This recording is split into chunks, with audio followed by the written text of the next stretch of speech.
right, ladies and gentlemen, welcome to race 2 of our Saturday doubleheader, NASCAR at Atlanta edition. It is the running of the Raptor King of Touch 250 at the Atlanta Motor Speedway, and now it's time for the NASCAR Xfinity Series to take shape around this 1.5 mile Atlanta Super Speedway. We just came off the heels of the Truck Series race earlier this afternoon, where we saw Christian Eckes get his first win of the season, locking himself into the playoffs there. Well, we have another new winner in the Xfinity Series season here today. We'll have to wait and find out. The engines are already fired. The pace laps are about to begin.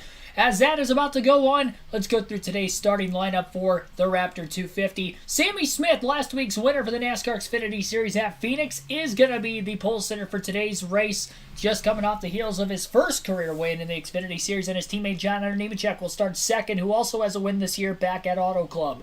Austin Hill and Ryan Truex back in row 2, runner-up for Truex last weekend in the 19 car for the first time this year. And Austin Hill, a two-time winner already this Xfinity Series season in the first 4 races, with wins at Daytona and Las Vegas. Chandler Smith and Sheldon Creed, Riley Herbst and Chandler Smith will be in row number 3. Row number 4 will be Sheldon Creed and Cole Custer. Josh Berry, Sam Mayer in row 5. The JRM cars were very fast at Daytona. We'll see if that'll translate today here at the Super Speedway at Atlanta. Daniel Hemrick and Brett Moffitt will be in row 6. Parker Kligerman, Ryan Sieg in row 7. Anthony Alfredo, Jeb Burton in row number 8. Row number 9 is going to be Parker Retzlaff and Justin Haley, rather. And then Justin Allgaier and Kyle Weatherman will round out the top 20 in row 10. Row number 11 will be Brandon Jones and Josh Williams. Jones off to a rough start this year, looking to get things going today. Jeremy Clements and Ryan Ellis will be back in row 12. Connor Mosack in the 24 team today. And then Kyle Sigdu is outside in row 13. Row 14 will be Joe Graff Jr. and Kaz Gralla. Brennan Poole and Sage Karam back in row 15. Jeffrey Earnhardt and Patrick Emmerly in row 16. Row 17 is going to be Joey Gase and Garrett Smithley. Row 18 will be Greg Golding, Blaine Perkins, and then Chad Chastain and Cesar Baccarello will round out the 38-car field back in row number 19.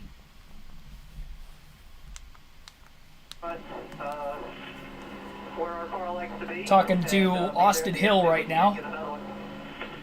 Well, we'll know how your car is doing because we got your heart rate monitor on as well. So if that thing's up there, we'll know you're hanging on. Yeah, I hear you on that. But no, this should be a fun one today. So hopefully everyone watching at home and you guys in the booth enjoy it. All right, brother. Good luck. Thank you. Joey mentioned the wins for Austin Hill at Las Vegas and Daytona. A hot start for him, for sure. Hasn't been outside the top 10, just like John Hunter Nemechek, who won at California a few weeks ago. The average finish for both, 3.75 through 4 races. Let's hear from Nemechek. Go ahead and dial him up. Here's John Hunter Nemechek as well. Hey, John Hunter Nemechek, how are you doing, amigo? This is Daniel Suarez up in the booth. Do you copy? Yeah, I got you, amigo. What's going on? Not much, buddy. Here, ready to watch you guys perform and have some fun. You know, we're watching the truck race. It looks like you had a fast one there. I'm pretty sure you learned a thing or two. You know, what can you tell us of, you know, what you learned on the truck race that you are going to be able to apply for the Xfinity race now? Yeah, I feel I learned some things in the truck race there as far as building runs and trying to go different places and how the line moved up. We're not busting our tails like you guys were in qualifying earlier today. So I feel like groove has moved around, track has rubbered up some, balance changed a little bit. So hopefully our Motor 1 GR Supra is as fast as Xfinity 10G here today. And hopefully we can step front, work with teammates, and who knows how the strategy is going to play out. I feel like there's going to be a lot of differing strategies today. So just got to stay calm all day and be there at the end. Sounds good, buddy. Well, stay warm down there. Have some fun. We'll be watching. Have fun. Busy day for John Hunter Nemechek. Busy day for our pit reporters as well. In fact, you know, Regan Smith, a driver that's won in the draft at both Daytona and Talladega, so he knows all about this style of racing. What do you have for us, Regan? Well, Adam, it's been a busy week for Sammy Smith.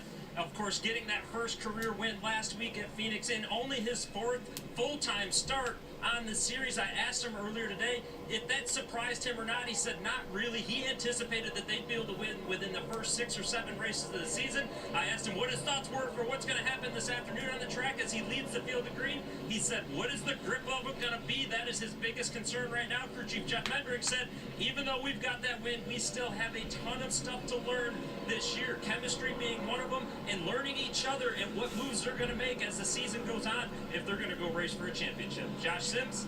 Well, you know, Regan, anytime you're racing a part-time schedule, you have to make the most of each and every opportunity you get. That is the case for Ryan Truex, who in his first start of the season of only 6 starts this year, finished second, battled his way up to get that second place finish, and he said that proved a lot, not just to everybody out here, but proved to himself that he could still compete at a high level. Well, now he turns the page towards Atlanta, a place he finished 3rd last year, and he told me, you know what, I feel very confident going into this race, but here's another added bonus for him. Today is his birthday. He said he's never raced on his birthday, and maybe that is the missing piece for him to finally get his first career win, guys. Ryan Truex hoping to blow out the candles and celebrate on the front straightaway here at Atlanta Motor Speedway. Not just a win, but his birthday. So the fellas you saw on pit road, I mean, we had the weather. We know it's cold. We saw them in those big, thick jackets on the pit lane. But can you imagine how cold it's going to be today on the spotter stand?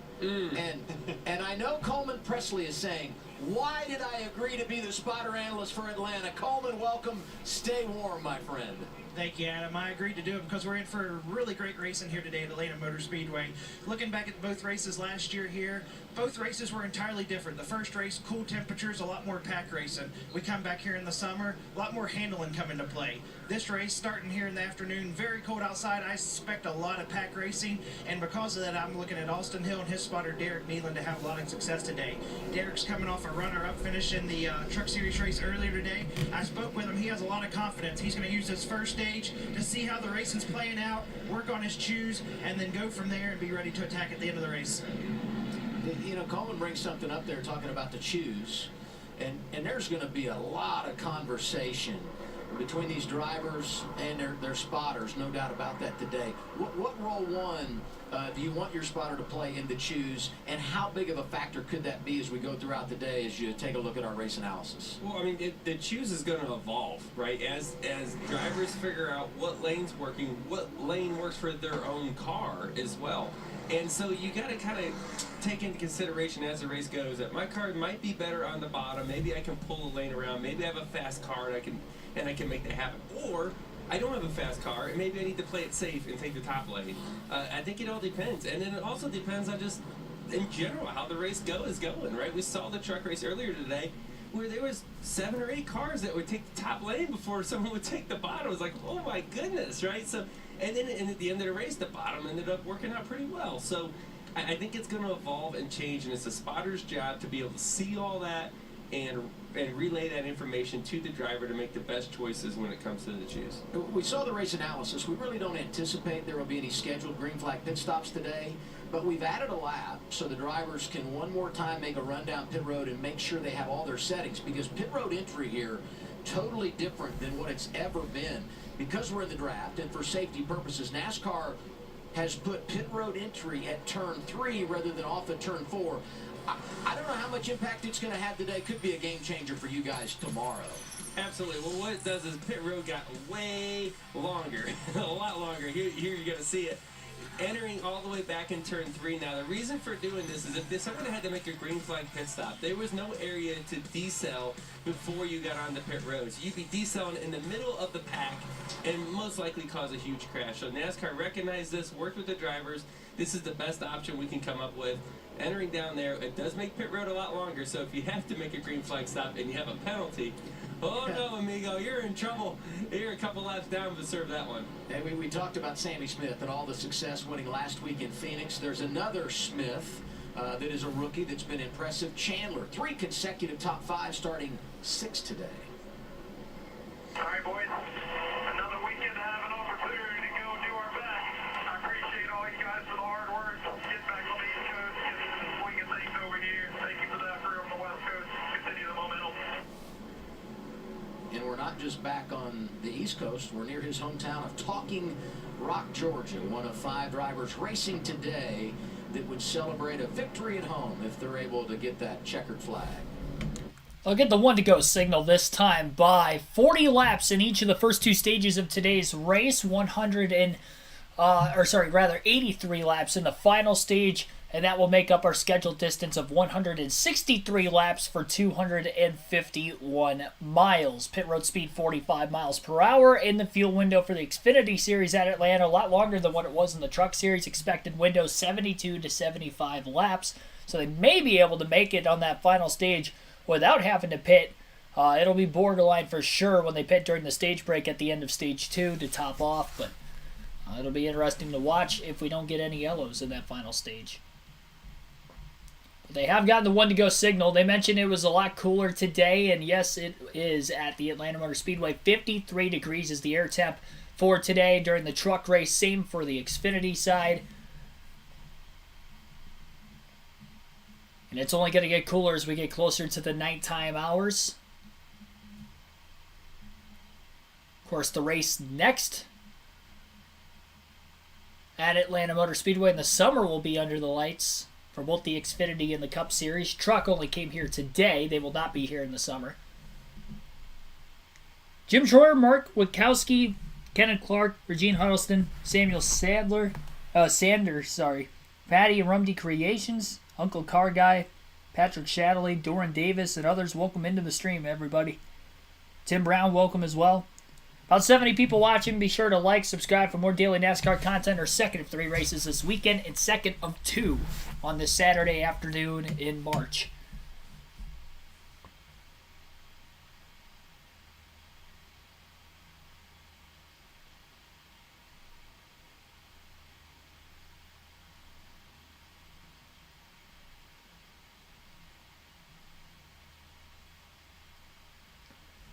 Justin Allgaier repping the Raptor car. Similar paint scheme to that of William Byron in the Cup Series when he runs with the Raptor sponsorship. And of course, that is the sponsor of today's NASCAR Xfinity race at Atlanta.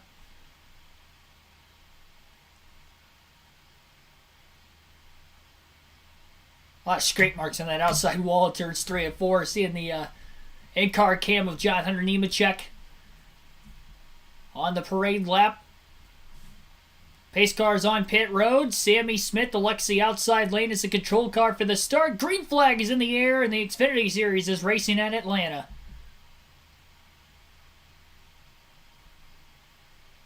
Two JGR Toyotas on the outside with Ryan Truex behind Sammy Smith. It'll be interesting if they try to get John Hunter Nemechek in there at all at the start. 3 wide off turn 2, further towards the back. 27 car of Parker Retzlaff got Jeff Burton, got put 3 wide in the middle. 10 of Justin Haley went to the outside. Second start in the Xfinity Series for Haley this season. He also ran the season opener on a super speedway at Daytona for Colleague Racing. He is the 3rd Cup regular to be in that Colleague number 10 car this year, and they've only had Cup regulars in that car so far this season. Haley running race 1. Race 2 for Haley is today, and it looks like we have a caution on lap 2 already. Hard crash for the 53 car, it appears. Garrett Smithley, heavy damage to both the front and the back of his race car.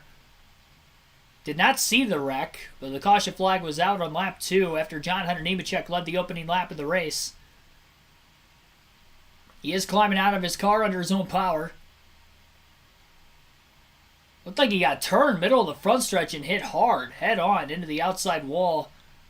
66 car also collected of Cesar Baccarella. He took a couple hard hits. Hate to see a couple cars at the very tail end of the field get torn up that early. I'm not sure what happened. Looked like the 66 turned left right in the middle of the front stretch. He got loose right around the start-finish line. And when that happened, he clipped the right rear corner panel of Smithley's race car, which sent him head-on into the wall. Right in the angle of where that kink is, the second kink on the front stretch. Both drivers seem to be okay, though, luckily. And it's our first yellow of the day. Did not take long. Lap 2. We have our first caution. Had 11 cautions in the Truck Series race earlier today. Hopefully we don't get that many in this Xfinity race so we can get more green flag racing in, but we'll see.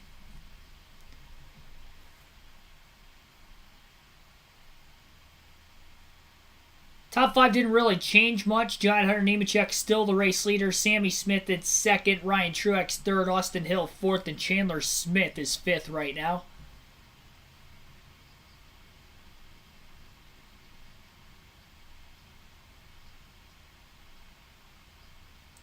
So they didn't have a competition caution in the truck race earlier today, and I haven't heard anything of a comp yellow during the Xfinity race either.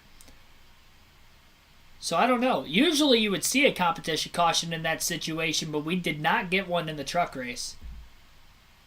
And I think it might have been because the stages are shorter in the truck and the Xfinity series, but even still we had comp yellow at Auto Club in the Xfinity race on lap 15. When practice and qualifying got rained out then. The only thing I can think of is there was no scheduled practice time this weekend, so maybe that's why they're not going to have a comp yellow. But I have not heard anything on them having a competition caution. That's a good question, though.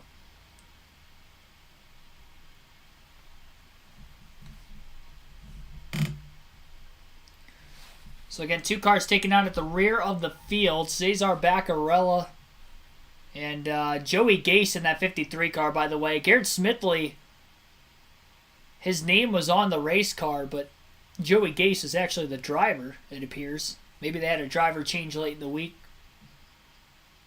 Apologize on that one.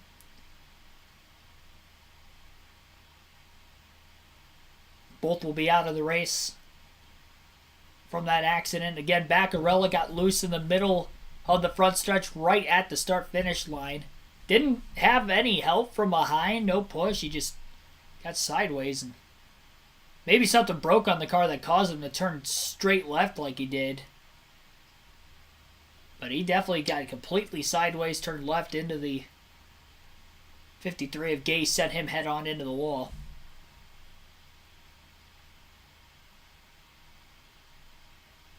I'm ready for tomorrow's race. Are you ready?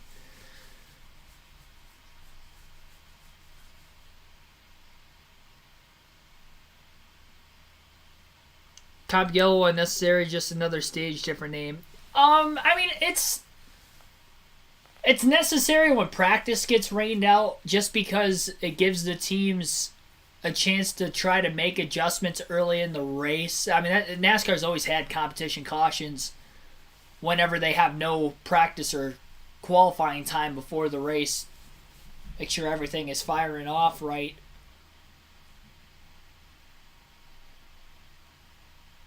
That's why I'm actually surprised they didn't have anything earlier today with qualifying getting rained out for the truck in the Xfinity series yesterday.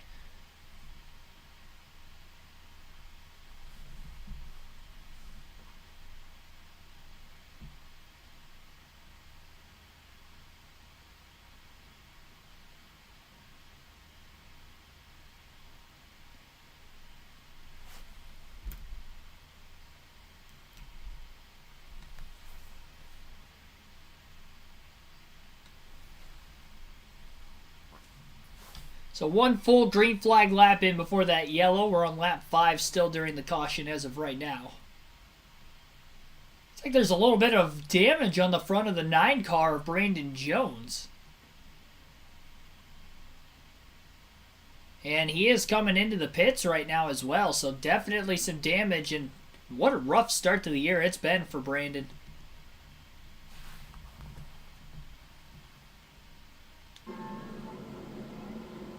We got a report there could be a little damage there.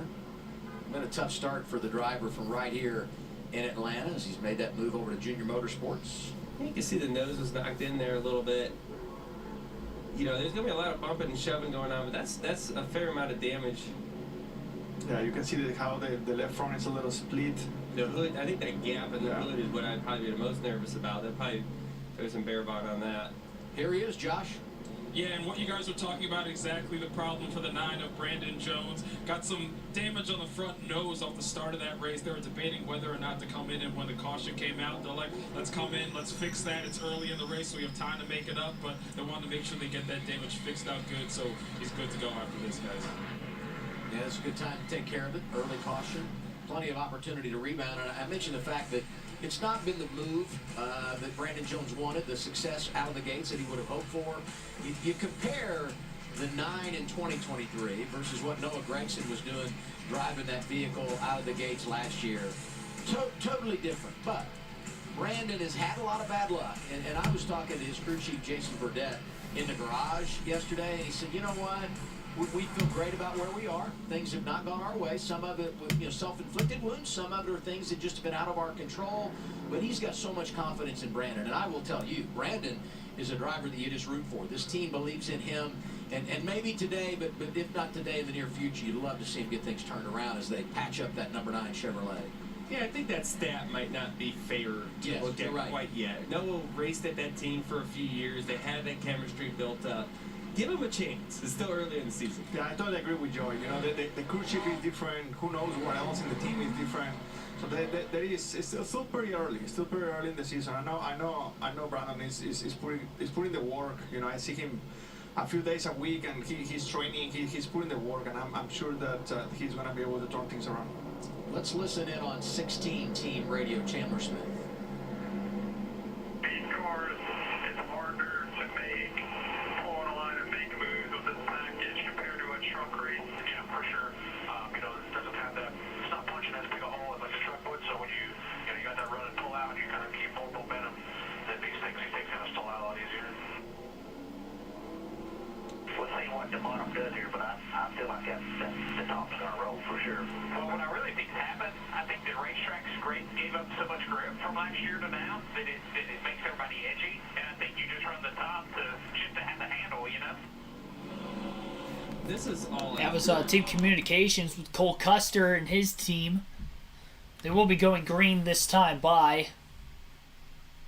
Curious to see who is all on the top. I would not be shocked if the outside lane is all the JGR Toyotas of Nemechek, Smith, and Truex. I haven't seen it exactly yet to confirm that, but I would imagine that they'll all be on the outside, which is the case because Austin Hill will be the first car in the bottom. He's been the man to beat on the super speedways and just this season in general, the NASCAR Xfinity Series. 3 career super speedway wins, winning this Atlanta race specifically last year in the spring, right here in his home state, and then also won the season opener at Daytona this year and last season. And finally got his first win on non-super speedway just 2 weeks ago at Las Vegas. He leads the point standings by a pretty wide margin over second after the first 3 races. And we'll see if he can hold the lead again today. Potentially go for a 3rd win in the first 5 races. That'd be incredible, really, if he's able to do so. Green flag is back in the air. Lap number 8 on the restart of 40 in stage 1. Hopefully we have a cleaner start this time around. John Hunter Nemechek into turns 1 and 2. Already clear by car length and a half of the first car on the bottom of Austin Hill. Hill split apart with his teammate because Chandler Smith is in between the 21 and the 2 of Sheldon Creed. And now the top 3 JGR Toyotas are all clear on the back straightaway heading into 3 and 4. Austin Hill trying to work that lane back towards the bottom. Truex trying to side draft a little bit on Austin Hill. And Hill got a great push there from the 16 and found a hole right in between the first and second place cars on the outside of Nemechek and Smith. Takes the run back down to the bottom and he gets blocked off by John Hunter Nemechek going into turn 1. Nemechek trying to control the lines right now. Austin Hill back to the outside, trying to split apart those JGR cars as of right now. Going to the bottom on corner entry. Sliding to the top in the middle of 3 and 4 in front of Sammy Smith, as does John Hunter Nemechek, who's mirror driving right now in front of Hill. Chandler Smith to the inside of the 21 car on the front stretch. Sheldon Creed still staying in line behind him. Josh Berry also on the inside of the Tire Pros number 8 Chevrolet. And he went up the track quite a bit in the middle of the corner, and now he split 3 wide as Ryan Sieg, Daniel Hemrick, Parker Kligerman all getting to the inside of Berry. Brett Moffitt going to the outside, potentially 3 wide now on Sam Mayer in the 1, who's in the middle, right in front of his teammate, Josh Berry. Gets to the bottom, and then Berry maybe going to let him back in on the outside. Not quite. Mayer didn't jump up quick enough. Now he does. You have to imagine Berry was dragging the brakes quite a bit there. Austin Hill going to take the lead through turns 1 and 2 on John Hunter Nemechek. And Sheldon Creed is in third place right behind Nemechek as well. So JGR cars were not able to control the pack at the front of the field as they now run 2nd, 5th, and 6th. John Hunter Nemechek splitting up the RCR Chevrolets for right now. Ryan Truex doing a little blocking in the middle of turns 3 and 4, trying to hold the inside line back a little bit, who is quickly losing numbers. A lot more cars at the front of the field running the bottom in the corners and then the top on the straightaways. Kind of similar to what you would see on a regular mile and a half, but this is a different mile and a half. Sheldon Creed able to get underneath John Hunter Nemechek on the back straightaway, heading into turns 3 and 4. He is clear off the exit of the corner. So, hard crash, middle of the pack. 26 of Kaz Grala has a heavy impact into the outside wall. Jeffrey Earnhardt, the 44, has heavy damage to the left side of his car. And Garrett Smithley in the 4 car is also involved. Second vicious accident already of this Xfinity race, just 13 laps in. It's like there's some damage to the axle of that 44 car. It's going to be tough to get that right front tire on.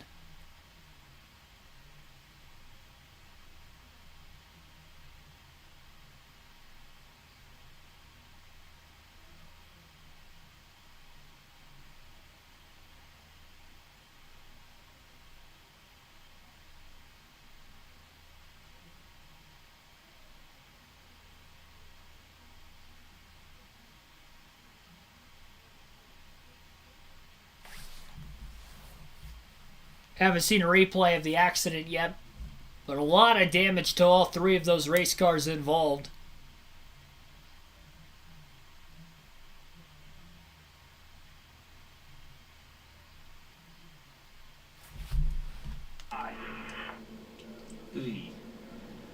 Let's see what happened here. Well, the wreck's already started here. Kind of went up the racetrack. There's the 4. Kind of know where to go. Once you commit to a lane, you're kind of committed. And for the driver, it's hard, right? Like right there, look at, you can't even see the 4 in the smoke. That means he can't see where he's going either. And so he's 100% reliant on the spotter. Coleman, what's that like for you? Well, obviously it's a very difficult situation. With the high banking, you kind of look at it as a Bristol type incident that it's going to funnel down. But because they wrecked so low, the momentum carried them up the track. So that's a 50-50 split decision. I get it. That's a tough position to be in, and unfortunately he caught the bad end of it. I mean, you got to say something, right? Like you got to say something. And sometimes, I mean, the driver's holding the steering wheel. That's the bottom line. The driver can decide where this car is going to go no matter what, and it relies on you. But I do see in that situation, as a driver, you can't see. When there's smoke, you're blind. You might as well close your eyes. So you're relying 100% on the information that you're hearing, and it's just part of racing. So we're cleaning up our second caution of the day. Not even halfway. 2 cautions, not even halfway through stage 1 yet in this Xfinity Series race. Austin Hill, currently your race leader at the time of the caution. Stan Woodward, thanks for tuning in. Got about 100 people already watching that are down in the chat. Appreciate everybody tuning in for the second race today. We hit our goal back in the first race. The goal originally was to get 100 likes on the stream. We ended up with 128 at the end of it. So our goal for this Xfinity race today will be to get to 130 likes. We'll try to top what we did in the truck race. So 130 likes is the goal for the Xfinity race today. We are already at 26, so be sure to hit that like button if you haven't done so. And again, subscribe for more daily NASCAR content. 2 early yellows in the Raptor 250 for the Xfinity Series at Atlanta. John Hunter Nemechek leading 9 laps at the 10 laps rather at the start of the race before Austin Hill has led the last 4. Took the lead right before the caution flag came out, led for about a lap before the yellow, and now obviously leading under caution as well. A lot of heavy impacts and a lot of DNFs already. All 3 cars that were involved in that last wreck, I'm pretty sure, are going to be out of the race. Jeffrey Earnhardt was the only one of which that was able to actually drive his car back to the pit lane, but he had severe suspension damage, so I doubt he'll be able to continue. He's already 3 laps down, regardless of the fact if he can continue or not, and he'll more than likely be well off the pace. Joey Gay, Cesar Baccarella involved in the first wreck, and then the 3-car crash included, as mentioned, Jeffrey Earnhardt, as well as Toyota driver Kaz Grala, and then Garrett Smithley collected at the back half of it. Both the wrecks had transpired well outside the top 20, I will say. And still didn't get a replay of exactly how that wreck started. I just kind of saw it in the middle and the very tail end of it off the replays. MON RT25 Gamer, thanks for tuning in.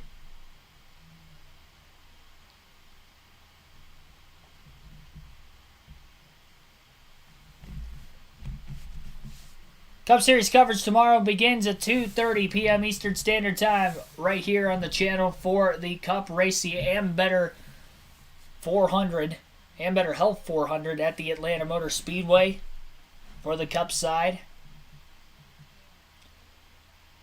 And by the way, I realized after the stream was over that I didn't do a diecast showing at the end of Stage 2 earlier today for the truck race. So again, I will do 2 of them today for the Xfinity race, 1 at the end of Stage 1, and then, of course, at the end of Stage 2 as usual as well. No specific theme other than the fact that it has to do with super speedways and or Xfinity Series somewhat. I don't really have many diecasts that could be themed for the Xfinity or the Truck Series, so got running out of themes very quickly for those races, but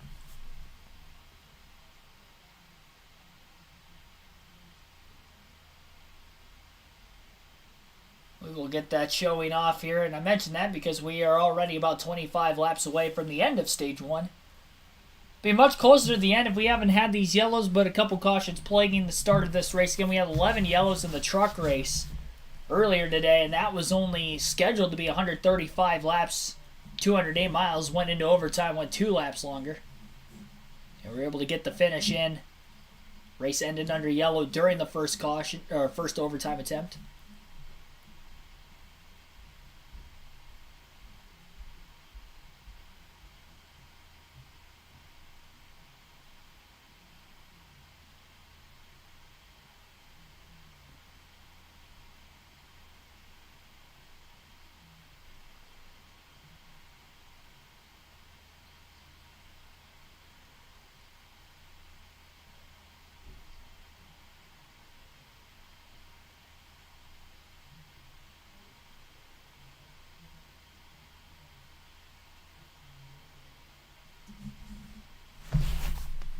I don't believe so. She is the leader. Cleanup continues, so we're going to slide in one more break. Well, never mind. Just going to have you guys listen to the broadcast here for the next couple minutes before we go green, but heading to another commercial break here in the early going. 2 early wrecks in this NASCAR Xfinity Series race at Atlanta.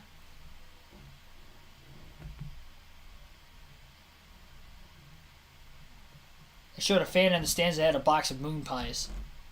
Snacking mid-race. Not sure how he got that box in there, but he had a box of moon pies. I mean, you could bring like a cooler in, but it was like a big box. Like, I don't feel like you could fit that in your cooler unless you only had that in the cooler.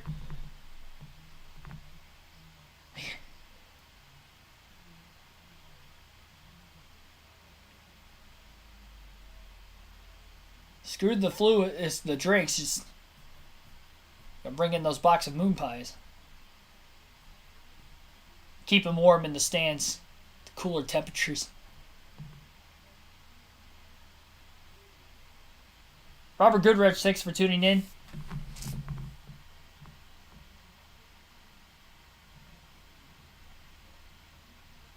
.52 degrees in Atlanta. Yes, sir.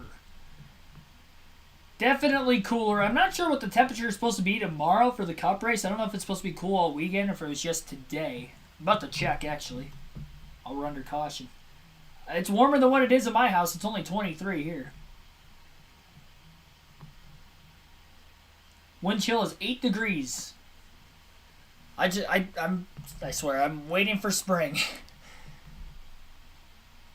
I miss golfing so much. Can't golf when the wind chill is 8 degrees outside. The feel like temperature. It was actually, we had flurries here. My house earlier this morning.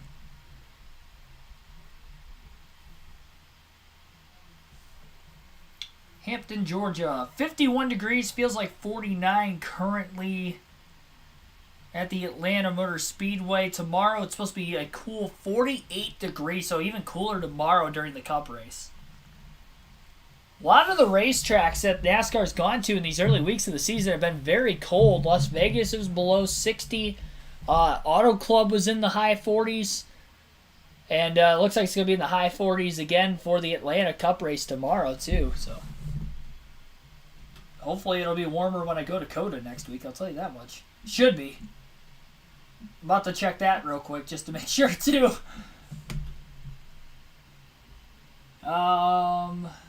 It's supposed to be 60 in Austin, Texas tomorrow.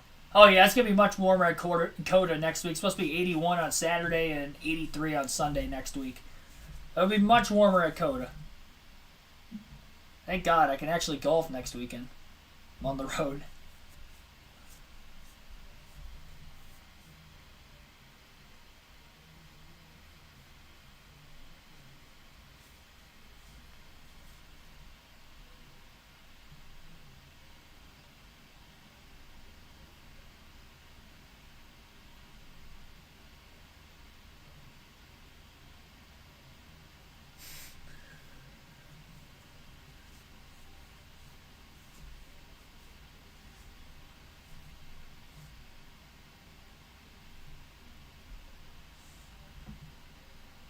Who thinks there will be 5 or more cautions tomorrow? Oh, there's going to be more.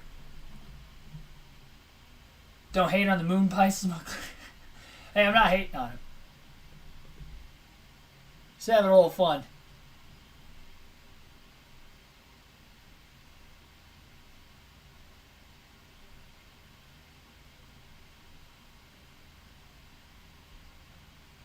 Don't shoot a plus 5 round. Why? What? That's not bad. I'll take a 75 at my local golf course. That's a good round. For me.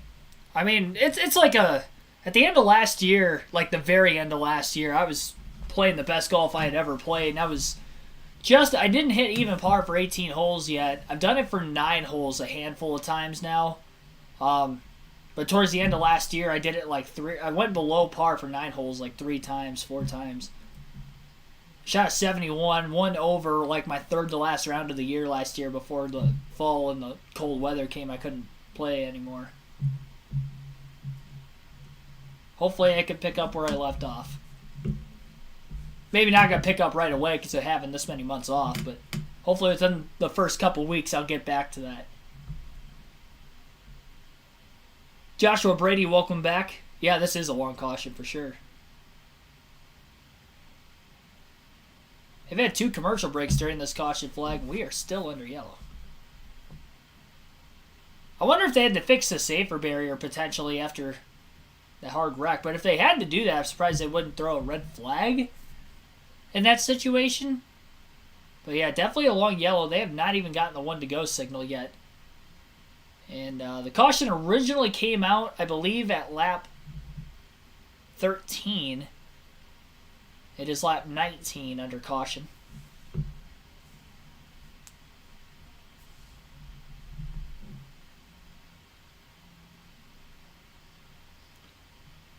It will be hot in Atlanta, though, when they go there in the middle of summer in July.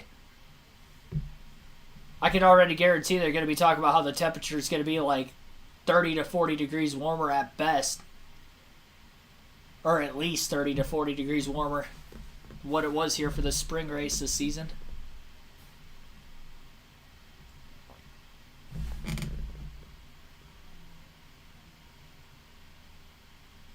Mr. Miyagi picking up the oil with dried chopsticks. Oil dry with... I read that wrong. With chopsticks. Yeah, they just have a bunch of... They're out there with the brooms. Scrubbing it in. Forget the big record trucks that they have. Just... I feel like they took the bear bond off the 9 car of Brandon Jones and they're just going to reapply it around the race car where they need to. Either that or it flew off.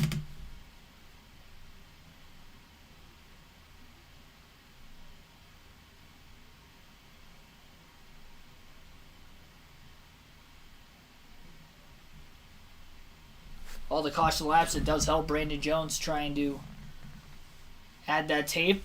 They're going to take another commercial break. This is the 3rd commercial break during this caution flag period. But this is definitely a long caution, as you guys have mentioned in the chat already.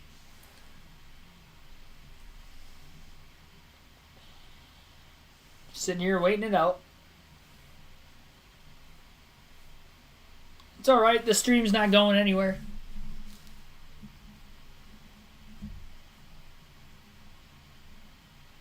It's allowing Austin Hill to get a lot more laps led in. He's quickly caught John Hunter Nemechek. He's only 1 more lap led away from tying him for the most laps led beginning of this race.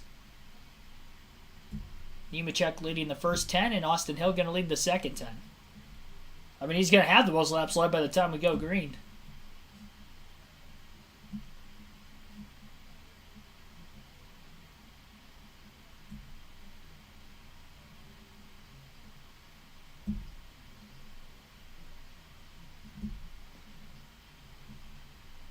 Why are they at lap 19, 1 hour in the race? The race didn't start an hour ago.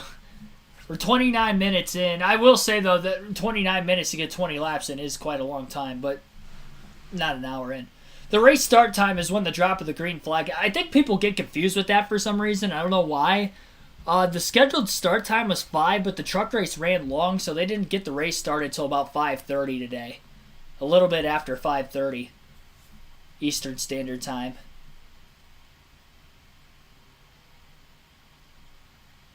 But I've noticed a lot of people like on the internet recently over the last couple of weeks talk about like how long the races are. The last 2 NASCAR Cup Series races have been less than 3 hours.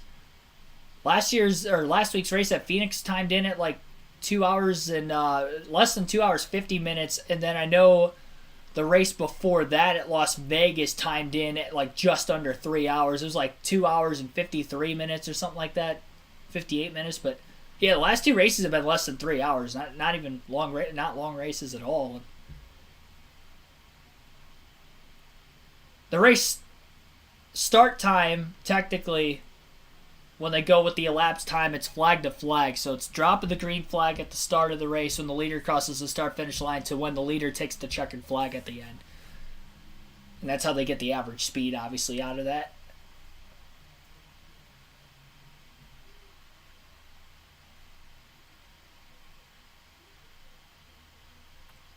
Dave Niehoff, welcome back to race 2.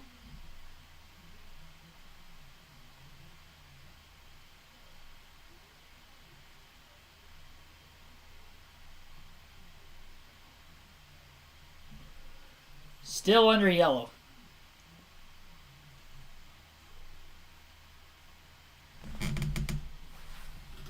With no practice this weekend, and there was none scheduled. We were just. They're still not getting the 1-to-go signal either. Washed out yesterday.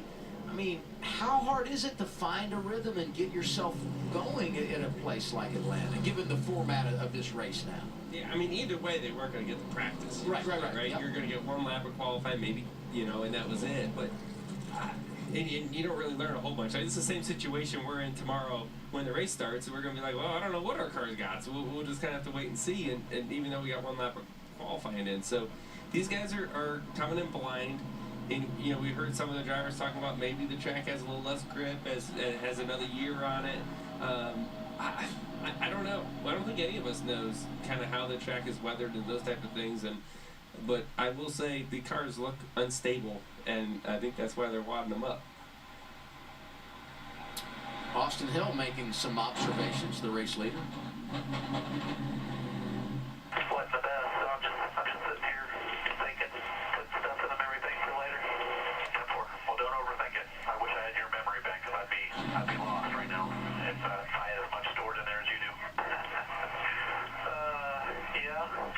on that. The crazy thing is, if I have to remember anything else, I'm screwed. But if it's something to do with driving the race car, we're good. Well, good thing that's his job. I will say, though, he's a father of 3. I feel like the memory starts to wane once you have kids. I've never believed it's old age. I think children start pulling cells out of your brain. I don't know if Logano's experiencing that yet. I'm feeling that. It's the lack of sleep. There's no more sleep. The sleep goes away and the note-taking goes up. You have to write everything down. Whatever you think you're going to remember, Write it down. Write it down. It's either that or the walls that we hit. I'm not sure which one it is. I'm going to go with the kids. Regan, what's up? Still not getting Boy, one we to just go. heard that radio from Austin Hill about overthinking things right now. Any street up race that starts like this with so much yellow flag, you just mentioned to him to not overthink things. How do you keep a driver focused right now? Well, he's so focused on everything right now. He's trying to get everything out of the race. But I'm looking forward to going green here and got our teammate behind us here. So hopefully we'll get a good restart here and have a good finish in this first stage. We heard some concern over the steering box. Anything we need to worry about as the race goes on? No, he was saying he's just a little different, but everything was good. So I think we'll be all right. Good luck. Thanks, Andy. Hey, we're still making some laps here under caution. Let's visit with Sammy Smith. Started on the pole. 5th is where he is right now before the choose, Jody. Let's dial him up. Sammy Smith, Joey Logano in the Fox booth. You got us? Yeah, I got you guys. All right, man. You had a heck of a week last week. You started on the pole this week. That's great. You're getting used to the car. You first time around here in an Xfinity car. What's it like so far? You got your teammates around you. What do you think? Yeah, it's a lot of fun. It's rough, bumpy, but definitely having a lot of fun here. Our Toyota GR Supra isn't as fast as Xfinity 10G yet, but got to work on some handling issues. But I'm sure the guys do a good job, and we'll be up there by the end of the race. I mean, it sure looks like everyone's pretty sideways. You loose in there as well? Yeah, we're fighting a little bit tight on exit, just getting tight behind guys and having to lift and kill my rust down the straightaway. So, got to work on that, and hopefully we get it fixed by the end of the race. Well, that sure sounds better than some of the way they look out there. So, have fun, buddy. Yeah, thanks, guys. I don't know what it is about drivers named Smith in the Xfinity Series. Regan had so much success driving for Junior Motorsports. And these two young studs doing a great job. Both of them are running for Rookie of the Year. Sammy for Joe Gibbs Racing. Chandler for Colleague. And while Chandler hasn't won yet, really close to getting it done in Las Vegas. You saw the consistency with 3 consecutive top 5s. And here are the updated rookie points. Chandler out in front of Sammy. And that's a race that we will follow all season long as we hit the choose, which means we're getting close to a restart. Yay! You know, this is the question, right? What lane do you want to be? Looks like, the top 2 take the top. And then Wonder what took so long. Pretty close to 50-50 on back. Manufacturers, man, teammates. Yes. You can see all 3 teammates in the bottom, all 3 teammates on the outside, so that they're gonna start working together. And I don't know, Daniel, how much teammates matter at Atlanta compared to other super speedways. I don't know if you have an opinion on this or not, but I feel like when the handling comes into play as much as we've seen it come in here, I don't know if it's as much of working together. Like just a little bit maybe, but if you're handling good, you can make it on your own. Oh, I agree. I feel like the only little advantage of knowing that you have your teammate back in your rear bumper is that maybe he's going to be a little bit more loyal, than if someone else was in the back. But I agree. If your car is not handling well, they're going to leave you teammate or not teammate. Yeah, the outside lane, all Chevys, 3 of them up there. Austin Hill with his teammate Sheldon Creed right behind him. Then Chandler Smith down low. The teammates from Joe Gibbs Racing. John Hunter Nemechek, Sammy Smith, and Ryan Truex. Ryan Sieg has worked his way into the top 10. A bunch of Fords back there after that. You got Cole Custer, I mentioned Sieg, Riley Herbst, Brett Moffitt. So all 3 manufacturers represented in the top 10. If you're just joining us, a couple of early cautions, and this second one of the day has lasted 20 minutes. Only 7 green flag laps so far in this race. Opening stage, 40 laps. There will be 16 to go as we turn them loose one more time in Atlanta. So there you go. 16 laps left in stage 1. Pace car is finally on pit road, and after 12 laps of caution, We're back to racing once again. The RCR cars on the outside against the 3 Joe Gibbs Toyotas on the bottom. Green flag back in the air at Atlanta. Down towards turn 1, John Hunter Nemechek got a pretty good launch on the bottom. Not a big push from behind, though, from Sammy Smith. Now Smith works closer to his back bumper off the exit of turn 2. Still door-to-door and nose-to-nose for the race lead down the back straightaway. No aggressive side draft being made that time from John Hunter Nemechek. Stays hooked to that white line down on the bottom. Sheldon Creed going down to maybe side draft to 20 just a little bit. And a lot of separation now being formed between the Toyotas on the inside of Smith and Nemechek. Nemechek trying to slide up, potentially in line, and almost squeezed the 2 into the outside wall on the front stretch. I don't know if he was trying to side draft him or if he was trying to squeeze himself into the outside lane. Whatever the case was there, it did not work, and he loses about 4 or 5 more spots on the bottom, and they're losing numbers. Ryan Truex going to abandon ship. He goes to the outside lane now, and his 2 JGR teammates are still on the inside.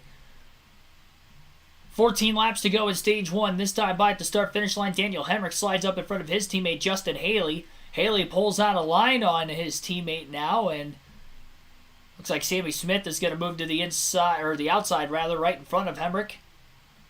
And more than likely will let John Hunter Nemechek in line, and that is the case. And we have another wreck at the tail end of the field, and this time it's the 0-2 car.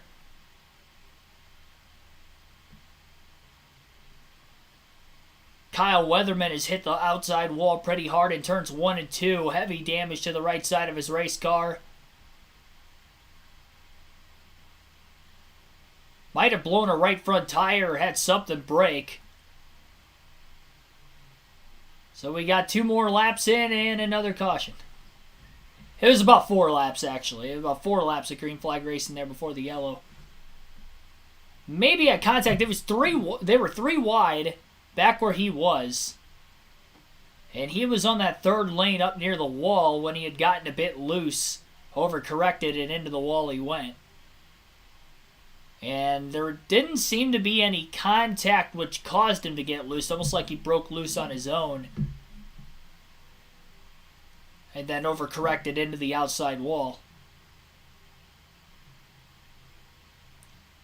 The 92 of Josh Williams had pretty heavy damage from that, I guess, as well.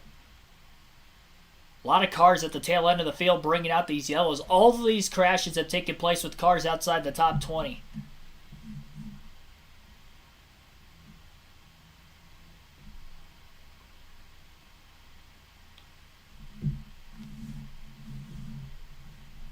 We have ran 11 green flag laps in stage 1. This stage was originally supposed to be 40. 27 car of Jeb Burton's got severe damage as well on both the left rear and the right front of his car. Maybe catching a piece of the 02, who was sideways in the middle of the corner. Pace car wins stage 1. Yeah, give him the playoff point. Maybe the pace car will win the championship in the Xfinity Series. I thought the truck race had a lot of cautions. My goodness. We have ran 11 green flag laps in this Xfinity race so far. And we have ran 18 under caution. And counting, considering this wreck just transpired.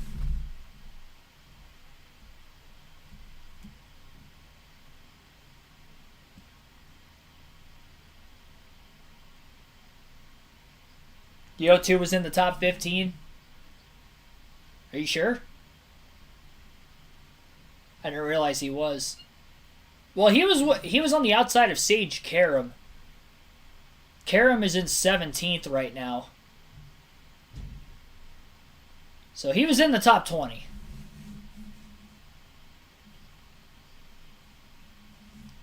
Though I don't know how much of that was because Jeb Burton, Josh Williams, and other cars had pitted with damage, though, too. It's probably between positions 16 and 20. Karam was the car in the middle. I couldn't tell who was on the bottom when they were 3 wide, but I definitely know the 45 was in the middle. Who's driving the pace car? I have zero clue. I thought Brett Bodine only drove the pace car in the Cup Series, but I could be wrong. Maybe he does it for all 3. When they're at the same track on the same weekend. Of course, like if if the Truck Series is in Milwaukee one night and the Cup Series is in like Michigan the next, I doubt he flies over just to drive the pace car, although you never know. I feel like each series has a designated pace car driver. I was hoping to get some Buffalo Wild Wings after this tonight. They're going to be closed by the time this race ends. Okay, they'll be open till like 11 o'clock. They'll be open for about another 4 hours, 45 minutes or so, so the race shouldn't take that much longer, you would think.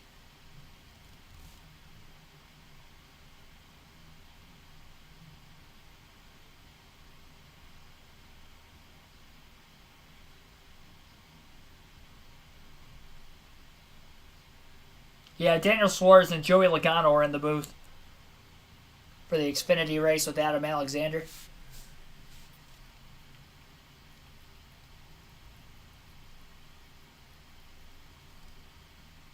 The road is open. Nobody coming in, no surprise. They haven't had that many laps. Unless they have damage of any sort from the early wrecks. We're not going to have many cars at the end of this race. They keep wrecking 3, 4, or 5 cars at a time every 3 laps. This is kind of like the Daytona summer race last year. The only difference is we haven't had big one after big one after big one at the end of the race. This is just like small crashes at the beginning of the race.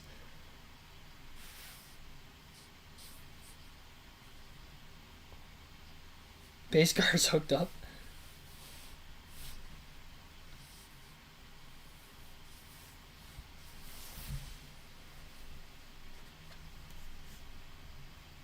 So I guess Sammy Smith hit pit road. So does Sam Mayer.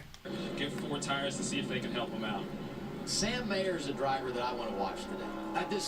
I feel like this style of racing and this configuration really suits him, and he'll be coming from the back here on fresh tires as we do the choose. And once again, the Chevys go to the outside lane. And just to touch on the strategy one more time, there's a couple different plays you can do here, right? When you get to the end of the stage, they can make it all the way to the end of the second stage. We're coming to the end of the first stage. Yep. They can go another 40 laps, especially with all these caution laps they've had. The problem with that is you're going to have a longer pit stop. Or the option B is pit at the end of the stage here, maybe put your 4 tires on there, and then put only 2 tires on at the end of the second stage and run that out to the end. So there's a couple different options you can play this out as a crew chief. It'll be interesting to see what they do, when the next caution comes out here in 10 laps. So what? Look at this. Oh. That didn't work. That's a tape job gone bad. Oh, jeez. Wardrobe malfunction on the 92. Oh, it's a mess. Oh, no. Tape everywhere. No, that's not good. I don't know if that fender's going to hang on there. All right, there's going to be 9 laps remaining in the stage. Outside those Chevys, Hill, Creed, and Smith. And now it's Fords lining up down low. You got Cole Custer on the front row. Behind him, Ryan Sieg, Brett Moffitt in that mix. Parker Kligerman, give a call, is up in the top 10.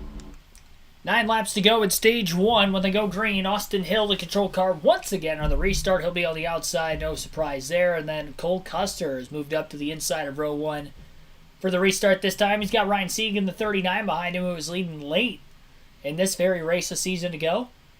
Green flag back in the air. RCR car's a lot more coordinated on the outside as Sheldon Creed gives the 21 a shot. Little bump draft as they head into turn 1. Cole Custer going up the track as he didn't have a lot of help from behind. He's trying to side draft the 21 just a bit. Sandwiched 3 wide, or not 3 wide, but sandwiched in the middle of a couple cars. Bump drafting with Sheldon Creed, Chandler Smith all over his back bumper. Not a lot of space for error on that outside lane right now, but that will keep their speed up compared to the bottom, who are much more separated from one another.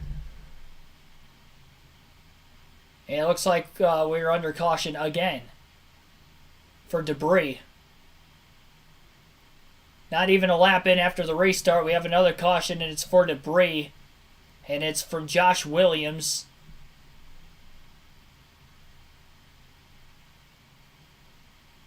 It's like part of that right front has come up off the race car after the tape job went wrong before they went back to racing. And I'd imagine the fans are probably booing in the stands. I could see that already. 4 cautions in 8 laps. And we know the stage break is going to have another yellow here very shortly. We'll rename this race the Caution Laps 250 at Atlanta.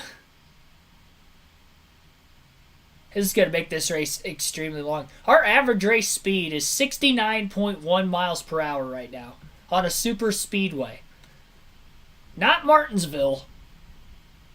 And even then, it'd probably be a little quicker. 10 green flag laps, 22 under caution in stage 1 so far. As the graphic they're showing right now, we're going to have a couple green flag laps before another yellow at the end of stage 1 here very shortly. Daryl Smith, thanks for tuning in.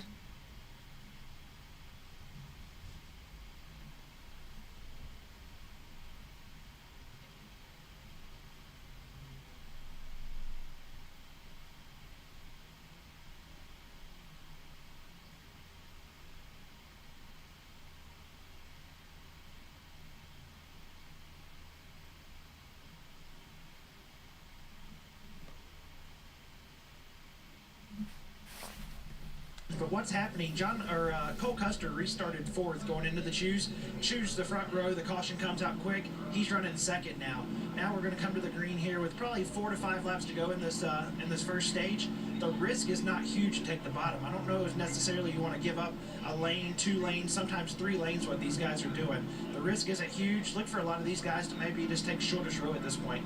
Yeah, that makes a lot of sense too, guys. Like. The less laps there is, right? You see, the more laps they keep going, the more the top keeps being the stronger lane and the bottom falls apart. But if you're able to survive in a shorter run, to Coleman's point, the risk is less. Might make sense to give it a shot. I agree. I mean, right there, the 0-0. I mean, I don't know what exactly he was, but he gained a handful of positions just by choosing on the bottom. So yeah, I think the risk versus reward right now is definitely worth it. Some big names coming down pit road with 7 to go in the stage. Josh? Yeah, one of those big names, Ryan Truex, making just his 2nd start of 6 on the season. They decided to come in and pit right now and get those 4 tires and fuel. Pretty happy with the way that car is handling those so far in the race, Regan.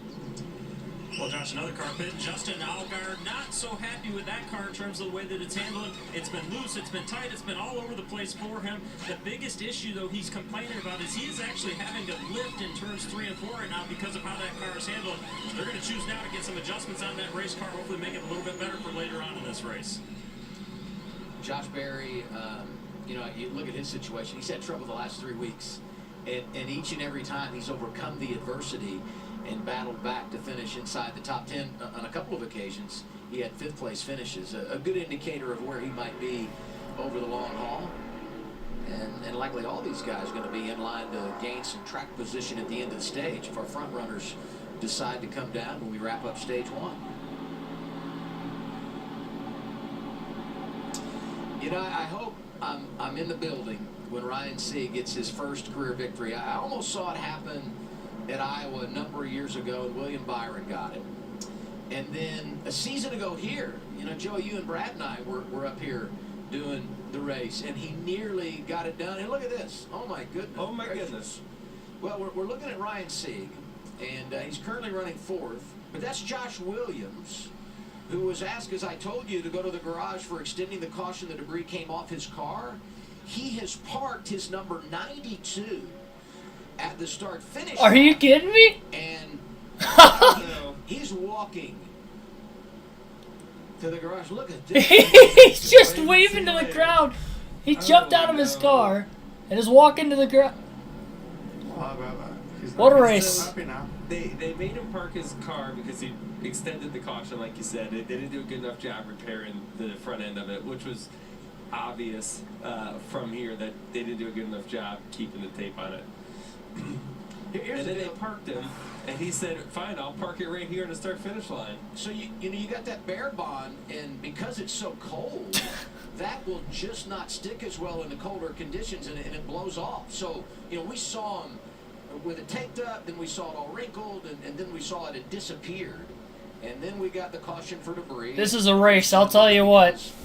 Some of that bear bond had come off. This race will be remembered. I mean... That's a little funny. Hey, where I came from, you get into a fight because of that. I gotta go here, sir. Regan, what's up? Well, I'm down here to Josh Williams out of the race car right now. I do believe that they are going to make Josh go to the care center, but obviously very frustrated driver down here. That was Mario Gosselin that came in and talked to him there before he turned away, the owner of the race team. And they're great friends and have been working together for a long time. Let's listen in on their radio.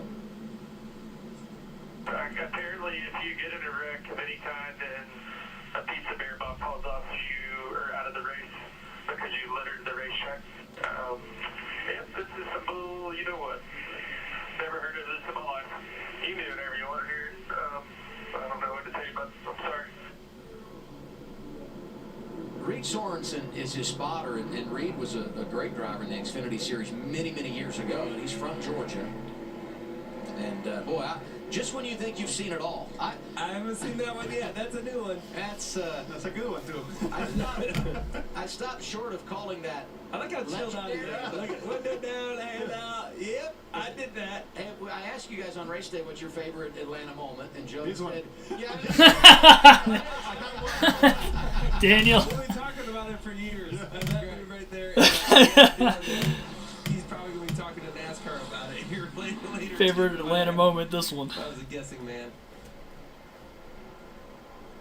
Going to be 3 to go in the stage, and our progress bar, it looks like the green marker ran out and we just had yellow, doesn't it? It's all yellow. The highlighter. It's a yellow highlighter. Now, as funny as that was, that extended our caution by about 3 more laps. So now we're only going to have 3 laps to go at stage 1. A little green-white checker action, and then we will have the stage break. We got a playoff point on the line here. We've got a couple of stage points to be awarded for the top 10 as well.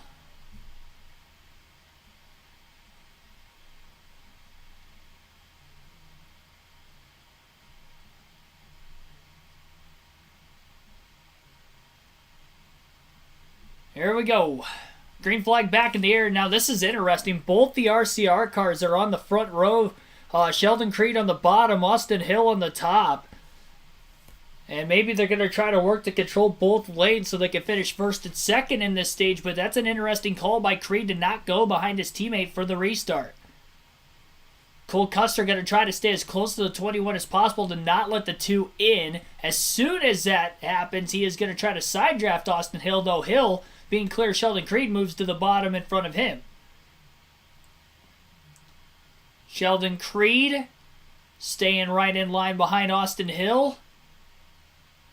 And the RCR Chevrolets are 1-2 at the front of the field with 2 laps to go in stage 1. Chandler Smith is up to third as Cole Custer moved to the outside maybe a bit too early. He's going to lead the outside lane, but he's about 5 or 6 cars back. He's with his teammate Riley Herbst right now in a side-by-side battle for 5th. Ryan Sieg and Parker Kligerman are behind Custer on the top. Sheldon Creed moves to the outside, but nobody goes with him. Austin Hill in the 21 is going to stay on the bottom right in front of Sheldon Creed and Chandler Smith. 1 lap to go yet in stage 1. The top 4 pretty far apart from the rest of the pack. Austin Hill getting kind of far out ahead here off the exit of turn 2, and Sheldon Creed's going to have a run. Nemechek moved to the outside in front of Custer behind Creed, and here comes Creed down the backstretch. Gets a push, gets loose, moves to the inside of Austin Hill. Less than a quarter of a lap to go in stage 1. Austin Hill and Sheldon Creed are side by side. Custer gets shifted 3 wide to the top off turn 4 after near contact from Sieg. At the line photo finish, Sheldon Creed, I believe, wins stage 1. Yes, he does. Sheldon Creed, barely. Wins stage 1. There was a crash at the back as well. I don't know if the caution came out before the actual stage end or not. If it did not, then Sheldon Creed has won stage number 1 by inches over Austin Hill.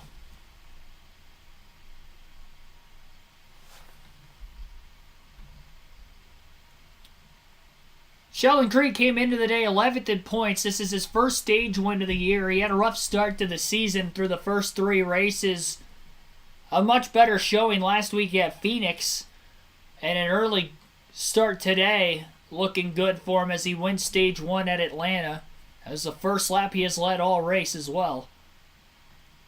And we're under caution again for the stage break. We had 3 laps there.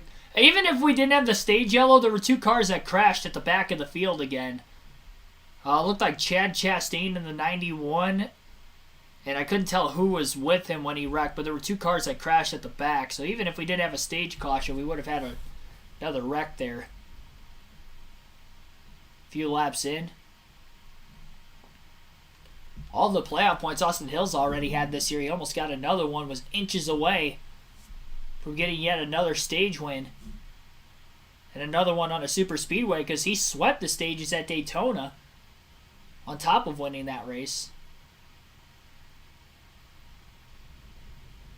It was Patrick Emmerling and Chad Chastain at the back of the field that crashed off of turn 4. First start of the Xfinity Series season for Chastain.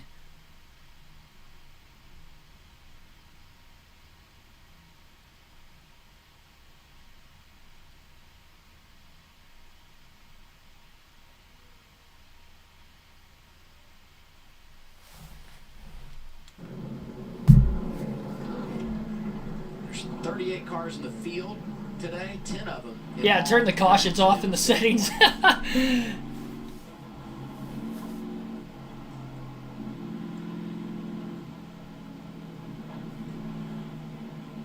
Well, if all that happened in the first stage, it just makes you wonder what's going to happen the rest of this thing. You know, we see some crazy things. Wild finish to the end of the stage. May have some strategy options. It's crazy.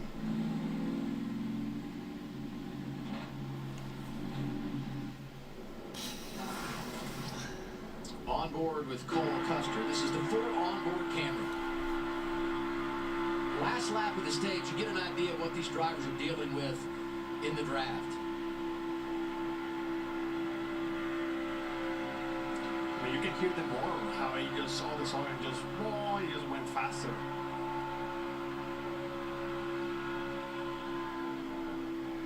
I hear him lifting a lot. Right there. That means, and look how, oh my goodness, he's hanging on.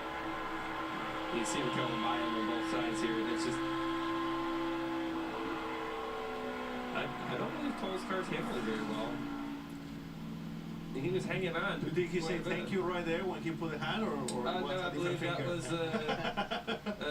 was, hey, don't do that again. My car might not be able to handle that push.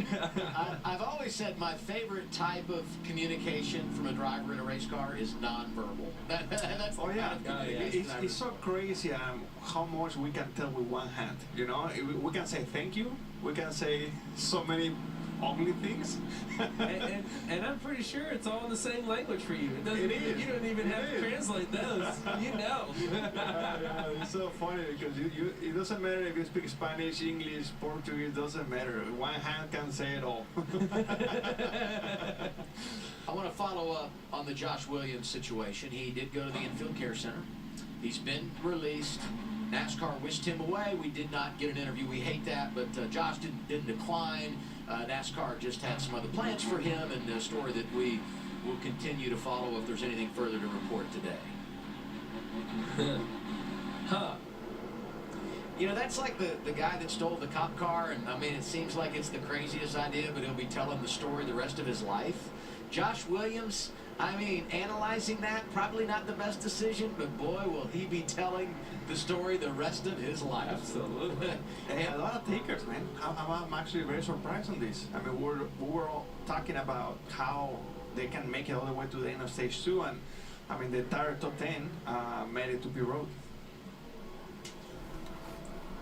A host of the front runners making their way to pit road as we wrap up stage 1. These would be their scheduled stops to end the stage. Daniel said it. We were uncertain how the strategy would move from here, but now we have found out Sheldon Creed leading them down. We start things off with Josh Sims. Yep, and let's start things off with the 25 of Brett Moffitt. Strong run for him so far. Could lose a little bit of help on the turn, so they're going to make him a little bit tighter with an air pressure adjustment and get fuel. For Sheldon Creed, he could use a little help with the turn. They're going to give him a track bar adjustment to help out. It's a little bit of a slow pit stop for him there, Regan. Well, the 20 of John Hunter Nemechek, that car is just a little bit tighter than he wants. Wanted to leave the balance alone, though. He'd rather be a little tight. And the 21 of Austin Hill doesn't really need anything. He's just been logging stuff for the memory bank for later on in this race. You know, very interesting how the 21 car decided to pick left side tires only. Most of the time when we take right, we take two tires, we take right sides only. But this time the 21 and a few other guys left side tire only. There you see the breakdown. +2 for Chandler Smith, -2 for Austin Hill. What a wild first stage. And going to commercial here. Stage 2. Josh Williams getting a lot of screen time, I will tell you that much.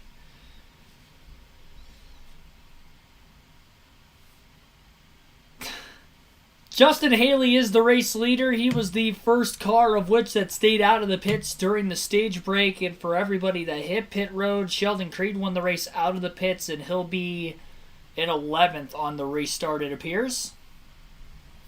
But Haley will be the leader.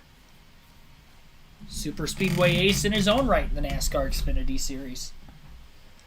So because we are at our Stage 1 break, we'll have the first diecast showing. And this diecast is specific because this guy won a lot of races on super speedways in the NASCAR Xfinity Series in his career. Most importantly, at the Daytona International Speedway. And that'd be Tony Stewart. That's really the only thing I have for you guys. But I like this paint scheme. I've always liked the Mobil 1 cars. I think the Mobil 1 cars have some pretty good paint schemes. I think underrated in the sense that they don't get as much praise for how good the paint schemes are over the years. But this is a Tony Stewart paint scheme from 2015. His second to last season in the NASCAR Cup Series, and I just really like the Mobil 1 cars. So this is one of 2 Tony Stewart diecasts that I have, but yeah, really like the Mobil 1 cars, and this one I really liked. Honestly, I think Harvick's Mobil 1 scheme this year, and really the last couple years, has been really good. I'd put that up here with this one, the best Mobil 1 schemes, but we have finally made it to the end of Stage 1, so I figured I'd show you guys this, and then we'll have another one at the end of Stage 2, means I did not show one off during the truck race earlier today.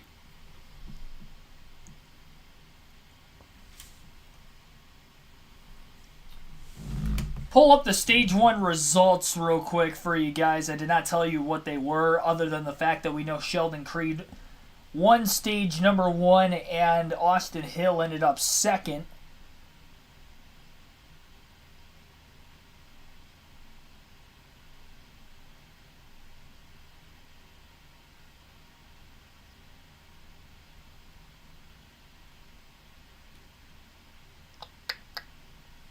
Trying to find it.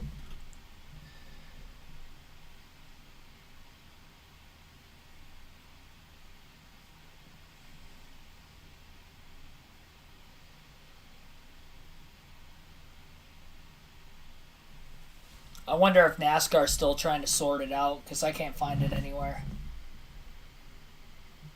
Let me check on their website real quick if they have it. I was just checking the app just to double check.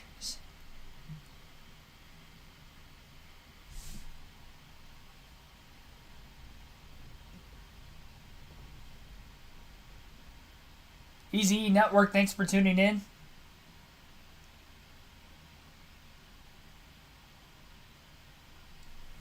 A lot of pace car jokes in the chat today. You guys are helping keeping this race entertaining, I'll tell you that much. This is a tough race to broadcast when you're by yourself, especially, because there isn't really much to talk about other than the fact we keep having caution after caution. And no notable accidents in the sense that pretty much all the bigger names staying out of it.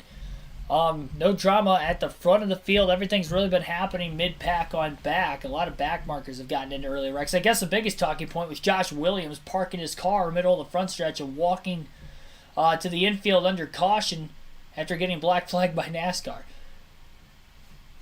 Justin Haley on the outside of row 1, and Anthony Alfredo for BJ McLeod Motorsports down to the bottom. So the green flag is back in the air, getting set for this restart. Alfredo getting a nice shot from behind by the 19 of Martin Truex Jr. Into turns 1 and 2 they go. John Hunter Nemechek quickly going 3 wide to the top. He's got a fast car of Austin Hill right behind him, going to help him out. Making some headway already. Josh Berry sees that, pulls up in front of him. And that will stall the run out for the 20 and the 21. Berry still 3 wide on the top. He's got Parker Retzlaff in the middle. Sheldon Creed down on the bottom. And Retzlaff might end up losing a little bit more time in that middle lane. Austin Hill He's going to go up the middle 3 wide behind Retzlaff. We haven't seen many 3 wide races at Atlanta with this configuration. It seems like anytime they try to get 3 wide in any 3 series, they kind of wrecked last year. We didn't even see it really attempted in the truck series intentionally, but you're kind of seeing it intentionally in the early going of stage 2. A lot of these trucks have pitted, trying to get their track position back as quickly as they possibly can, not looking to fall in line and be patient. Haley has led the first 2 laps following the restart to stage 2 right now. Sam Mayer on the outside lane as well. Meanwhile, at the front, still side by side for the race lead as Anthony Alfredo pulled out of line looking to make a pass on Haley. Couldn't do it. He'll stay to the inside into turns 3 and 4. Sam Mayer gets loose in the middle of turns 3 and 4 on the outside, right in front of Austin Hill. And John Hunter Nemechek has had to check up. Alfredo's clear at the front of the field as he leads his first lap of the race at the line. Justin Haley moves to the bottom behind the 78 car, who is out in front. 3rd full-time season in the Xfinity Series for Anthony Alfredo.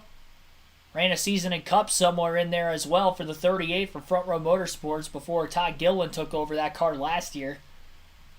So after John Hunter Nemechek had jumped back down to the Truck Series. Contact off turn 4 now between Daniel Hemrick and John Hunter Nemechek. Riley Herbst in the 98 started moving up the track a little bit off the exit of turn 4. Crowded the 11 who was in the middle, had nowhere to go. He bounced off the 20, but they stayed going in the right direction here, and we stay under green for now.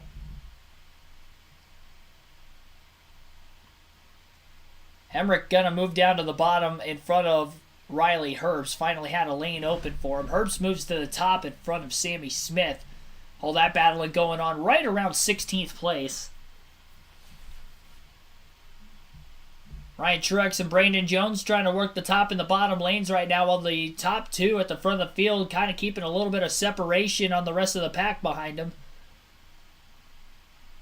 Brandon Jones in the 9 going to pull clear for 3rd. Haley trying to block on the back straightaway, and accordion effect. Jones has damage that they had to tape on that car, then retape a little earlier. He stayed out during the stage break to get that track position back. Anthony Alfredo blocking on the front stretch now on Haley back and forth. Haley down to the bottom again as they head into turns 1 and 2. Brandon Jones more in the middle. Anthony Alfredo moves back to the outside now on the back straightaway. And Parker Retzlaff, who was stuck in the middle 3 wide, somehow cycled his way right back up to 4th. Connor Bosack in the 24 up to 3rd, race high for him. And Brandon Jones now to the inside for 2nd place in 3 and 4 as he pulled out a line on Haley. More cars going to pull down to the bottom lane behind him now. Trying to get something formed down there. Brandon Jones still underneath of Haley. Ryan Sieg and Parker Kligerman starting to close in behind the 9 on the bottom. Big space, though, between the 9 and the 39 on the inside. Not as much space on the top. Josh Berry gets shot by Kyle Sieg in the 38. Almost made contact with the 31 as he checked up out of the gas. That kept from potentially wrecking Retzlaff. 55 laps in the books as they cross the start-finish line that time by. Anthony Alfredo continues to lead. And we've got another crash, and again, it's Chad Chastain involved, and that will bring out our 6th caution of the day. As looks like the left rear tire is down on Chastain's race car. He was involved in that wreck right at the end of stage 1 as well. Into the stage break.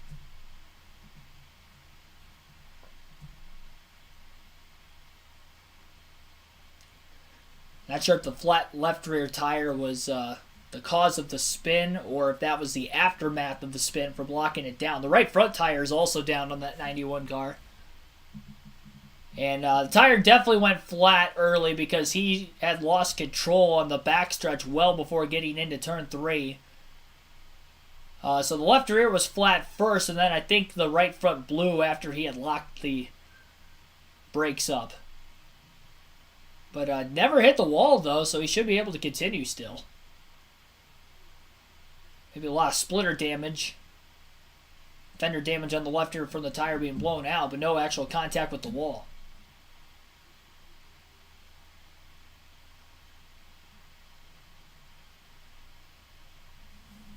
57 laps in average race speed, a slow 75.9 miles an hour as we have our 6th caution in the first half of this Xfinity Series race. Anthony Alfredo is currently your race leader.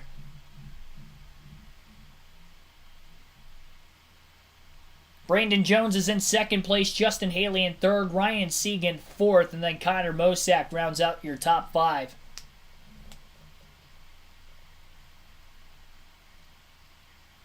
Pace car gets a lap back.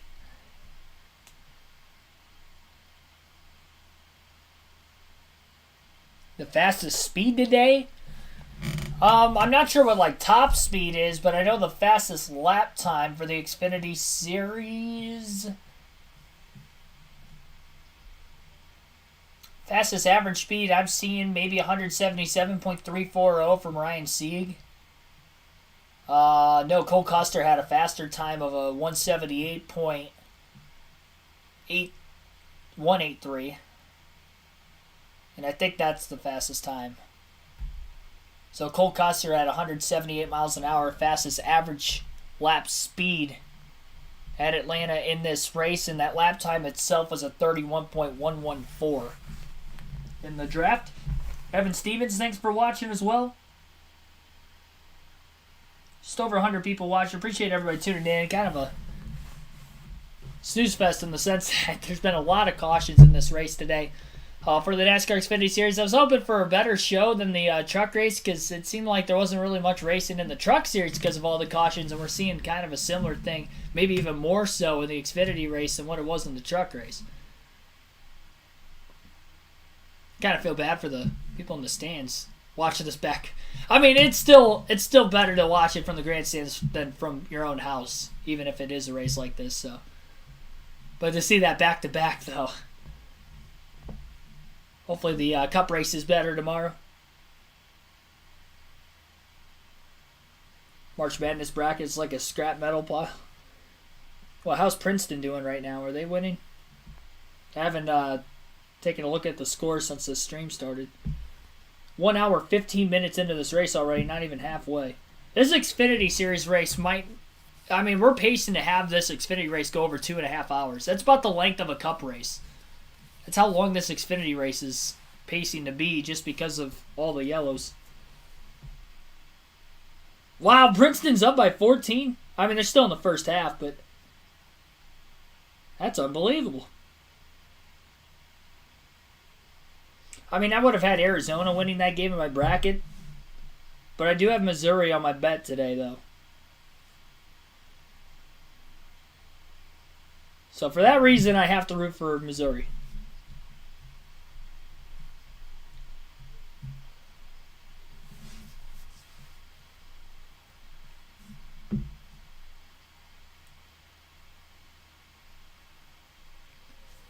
We'll be about halfway through stage 2 by the time to get back to green flag racing here. I definitely think, I mean, the pace we have ran, we still have the final stage, which is 83 laps in its own right, but there is a chance that we could have more laps ran under caution in this race than green flag. So far, that has been the case. And it's really not even that close.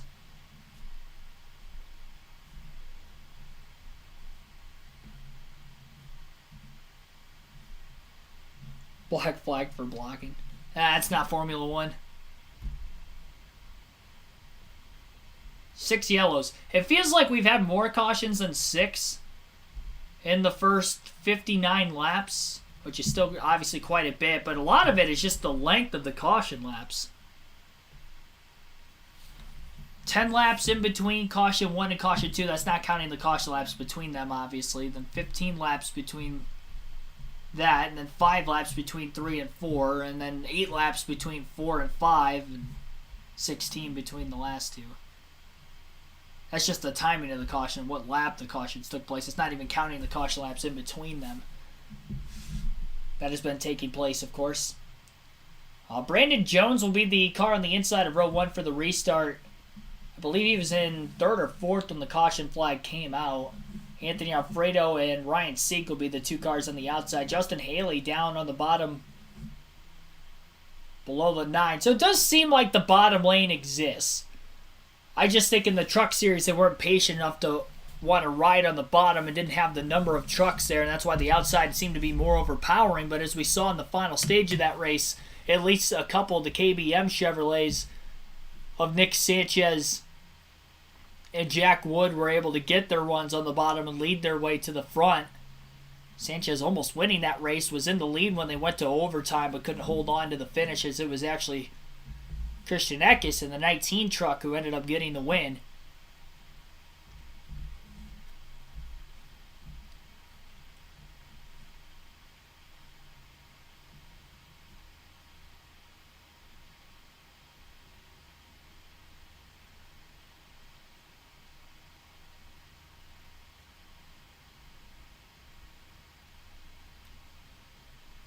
Green flag back in the air. Pretty steady on that restart for both the cars on the outside of Anthony Alfredo and Ryan Sieg. And despite the fact that they had that good start, equally as good on the bottom for Brandon Jones and Justin Haley. Who will get more coordinated, the inside or the outside, though, as they get into turns 3 and 4, and then carry the momentum off the exit of the corner through the front stretch. Alfredo not giving the 9 of Brandon Jones a lot of room on entry into turn 3 on the bottom lane of the racetrack. Off the exit of the corner, I couldn't even tell who led that last lap. Maybe it was a 78 of Anthony Alfredo. One car has a blown right front. It's the 31 of Parker Retzlaff. That's going to bring out another caution. He blew a right front tire going into turn 1. You could see the smoke right before they got into the corner. And then by the time they got to the corner, you kind of knew that car was going to go up into the wall. So a right front tire has blown out on Retzlaff's race car. I wonder if he had damage from before on an earlier restart that may have cut that tire down, considering the fact that they were only a lap in. So he didn't make contact at all on the restart, being in the car in the outside lane initially.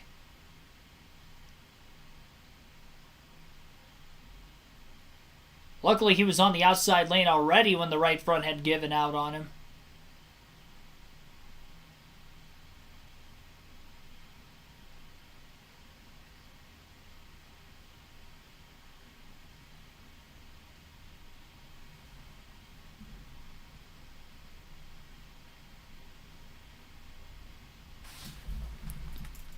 Eliminated based on what we've seen so far. If you can stay in the game, could be enormous later when it comes to scoring points.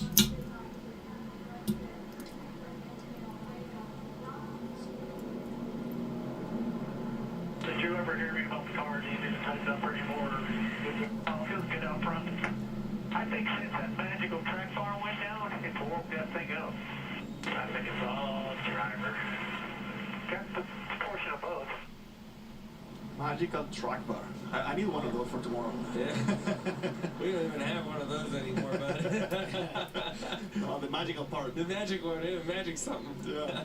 You know, his crew chief is Pat Tryson, veteran in NASCAR circles, has been at the Cup level a number of years now in the Xfinity Series. If you go back last year, he was driving for Our Motorsports. Pat Tryson saved a set of tires. They had the Hail Mary.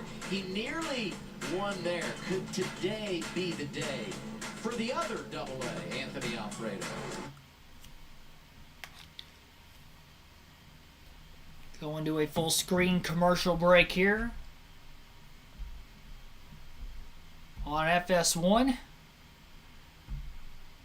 I haven't had an ad break myself this whole time. We've had a bunch of cautions that probably should have aired something out.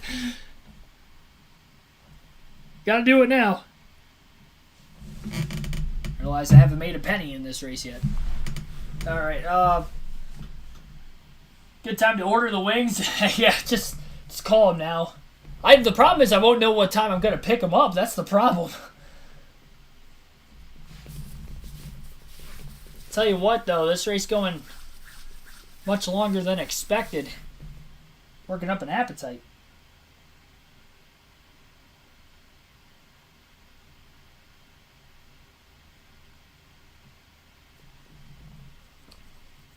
I've not forgotten about those wings, though.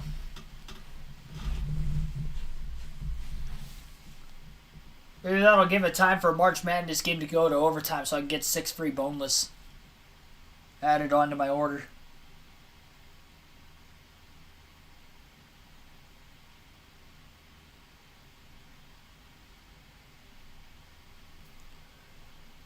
Not even halfway home. We have had 7 cautions in this NASCAR Xfinity Series race. The Raptor King of Tough 250. 64 laps in, 99 still to go today. I don't know what the record is for the most cautions or caution laps in an Xfinity Series race, but we have to be getting close, you'd have to imagine. Evelyn Adiful, thanks for tuning in.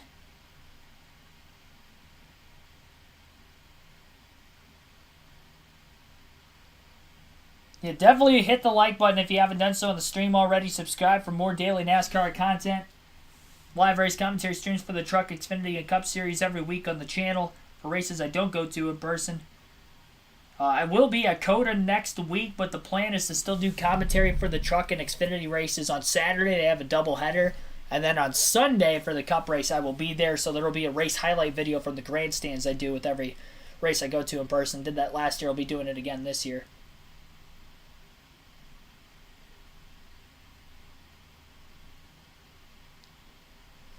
Just over 100 people watching right now. We had over 200 by the end of the truck race earlier today.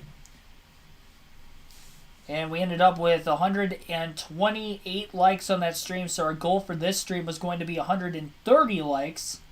And we are already about halfway there. And we are not even halfway through the race. So see if we can get to that goal. We're at 65 likes so far. So we have exactly 65 to go to get to our goal.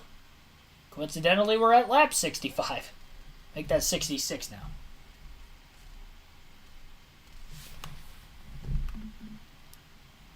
Sam Mayer, Chandler Smith, and other cars hit pit road during the yellow. Start Coleman. Yeah, not a surprising choose here. Anthony Alfredo taking the top again. Wanted to talk about some observations I've seen. Let's think back to the end of the first stage. Sheldon Creed got around Austin Hill because Austin Hill, in a 50-50 decision, decided to guard the top lane. One thing I've seen Anthony Alfredo do good, in a 50-50 decision, he's decided to block the bottom lane. It's going to be interesting to see how that changes as the race develops and how your car handling can dictate which one you choose. Yeah, what Coleman's saying there is when you're the leader sometimes, you have to pick a lane to block. You can't block them both. You got to take one or the other. And if your car is better in one lane or the other, you may prefer, you know what, if it's 50-50, the roads are coming at me equally, I got to pick one. I'm better on top, I'll pick the top. Or vice versa, the bottom. That's what he's trying to say there. And, you know, it says a lot about someone's car and also the mentality of where you think the race is going right now. Longest run under green, 9 laps. There Wow. will be 14 remaining stage 2 with Alfredo and Jones in the front row. 9 laps is the longest green flag run of the race so far through 65. 14 to go in stage 1. If the trends are saying anything, that means we're going to get another caution for the end of stage 2. Let's hope not, and we can get these final 14 laps in to the end of the stage. Alfredo and Jones on the front row, green flag back in the air at Atlanta. And nearly had somebody get turned on the front stretch, and that looked like it might have been Justin Haley. I think Haley intentionally went to the outside to go 3 wide on the 78 of Alfredo. Maybe Alfredo didn't take off. That's going to hurt Justin Haley. And then also that 24 car of Connor Mosack. Parker Kligerman immediately moves to the top with Justin Allgaier in the 7. First time we've seen Allgaier and Kligerman in the top 5 today. They restarted on the inside of rows 3 and 4. They lead the top temporarily until the 39 and the 9 are more than likely going to move up. And they will do just that going into turn 1. Well, Jones did, but Sieg ended up going to the bottom, and Kligerman gets to the outside of the 39 for second.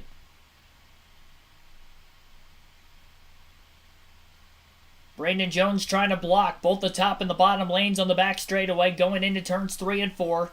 Parker Kligerman, who's won a couple of truck races on super speedways at Talladega and Daytona. Maybe going to try to get one done in the Xfinity Series today in that 48 car. He's right on the playoff bubble after the first 4 races. And he's probably going to be a driver that's going to be flirting with that cutoff line all regular season long if he can't get a win.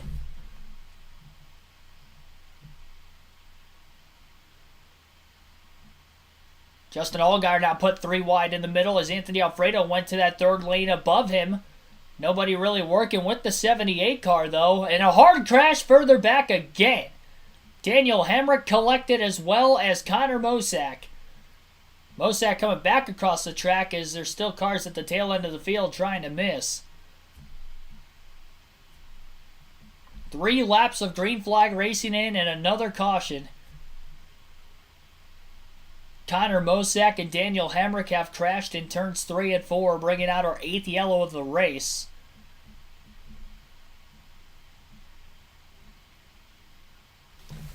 My, oh my.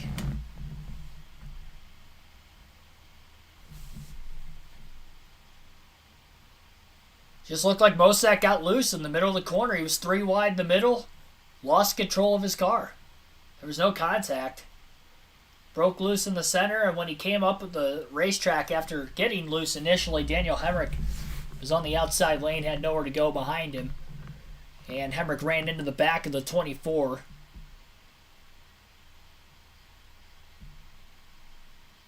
Barely kept it off the 51 of Jeremy Clements after he had spun. Hemrick ran into the left front pretty hard after Mosack backed it into the wall. Honestly, all things considered, not too much damage on the 11 of Hemrick. I think he'll be alright. Honestly, it doesn't look that much worse than the damage Brandon Jones had on his car that they were able to patch up, and now he leads.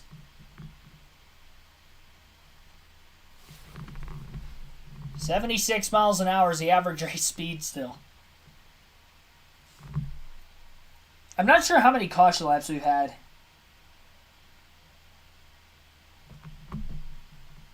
Other than a lot.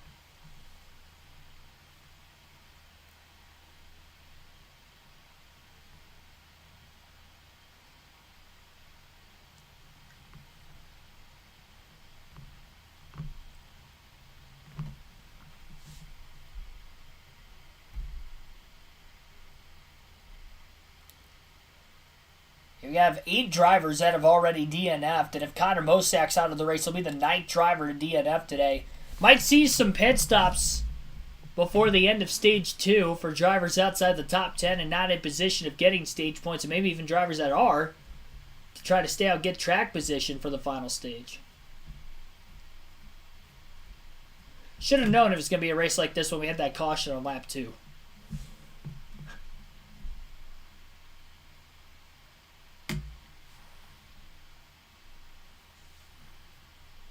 Robert Goodrich, thanks for the $2 super chat as well. Didn't see that in the chat earlier. Thank you. You made $2. Yes, I did. Thanks.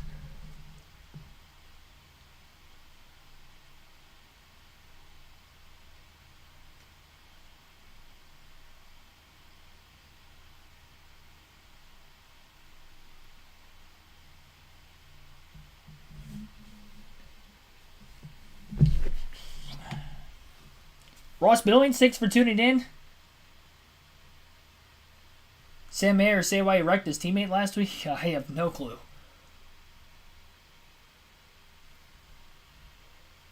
John Garrett, thanks for tuning in. Window for fuel runs with the pace car, yeah. No clue what the pace car can... pace car might have to fill up. Might have to get more fuel here. Top off during the stage break. Well, he can't top off when under caution. He's going to have to top off on fuel during the green flag conditions.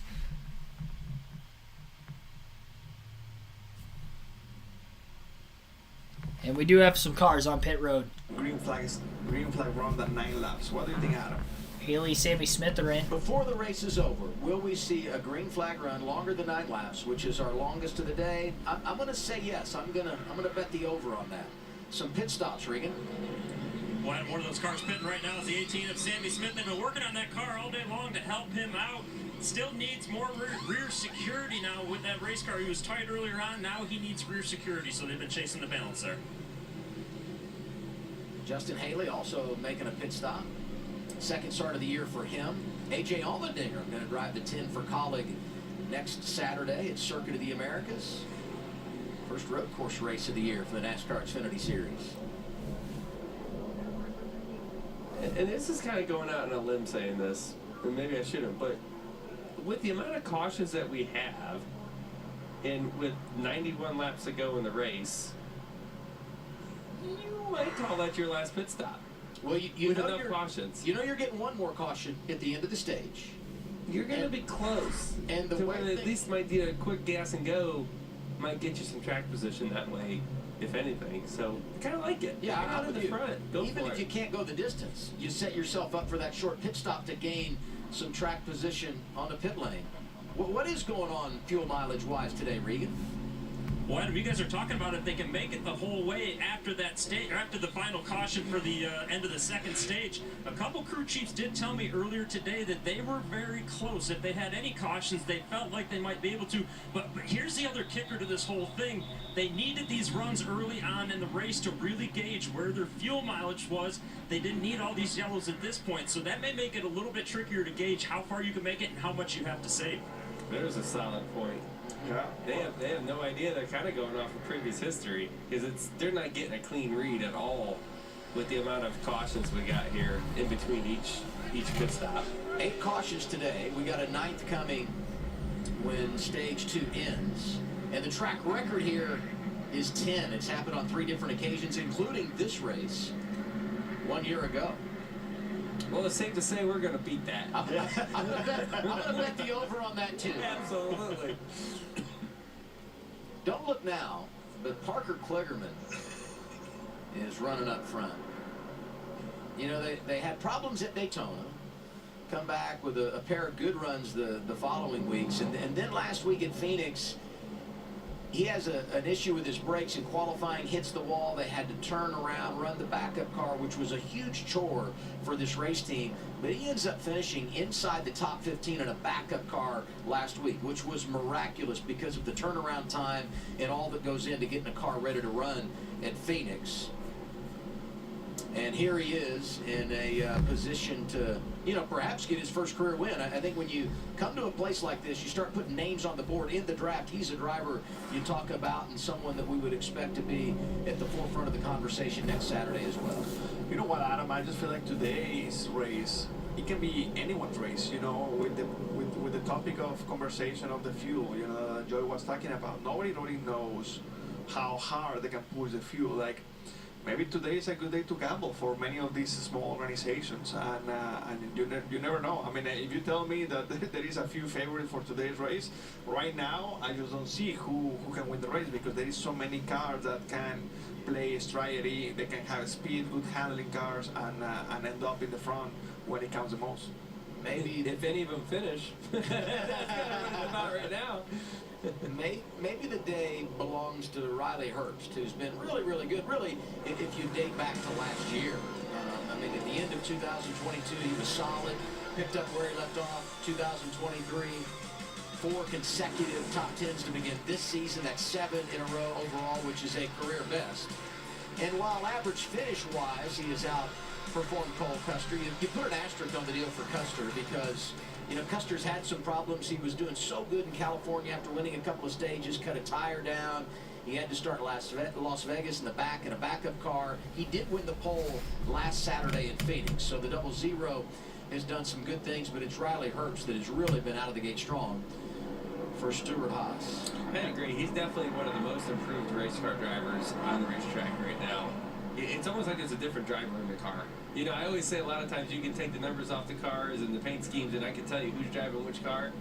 I don't think I know Riley Herbst is in the car this year. He's doing a great job and really found a way to get the most out of himself and his team and not trying to go overboard and trying to go too much. Just take what the car gives you, maximize your days. He's been doing a good job at that. Going to be a short run to the green-white checkered flag to end our second stage. Front row, Brandon Jones, Parker Kligerman. Row 2, Ryan Sieg and his Ford teammate that we just talked about, Riley Herbst. Then the 7 of Justin Allgaier, Sheldon Creed, row 3. Anthony Alfredo, watch him in the 78. He's going to that outside lane, row 4, next to Austin Hill. We'll have 5 laps to go at stage number 2, as it'll be Parker Kligerman, Brandon Jones on the front row. Kligerman will be the control car on the outside. Green flag back in the air at Atlanta.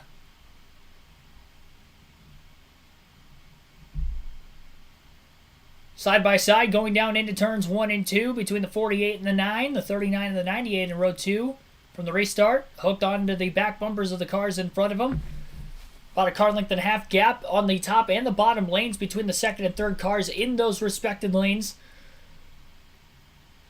Justin Allgaier still inside the top 5 now. Anthony Alfredo, who fell back on the last restart, still sitting around the 8th place position. Brandon Jones, meanwhile, at the front of the field, clear off turn 4. Chose not to move to the outside. He'll stay hooked to the bottom in front of the 39 as he'll lead that lap at the start-finish line.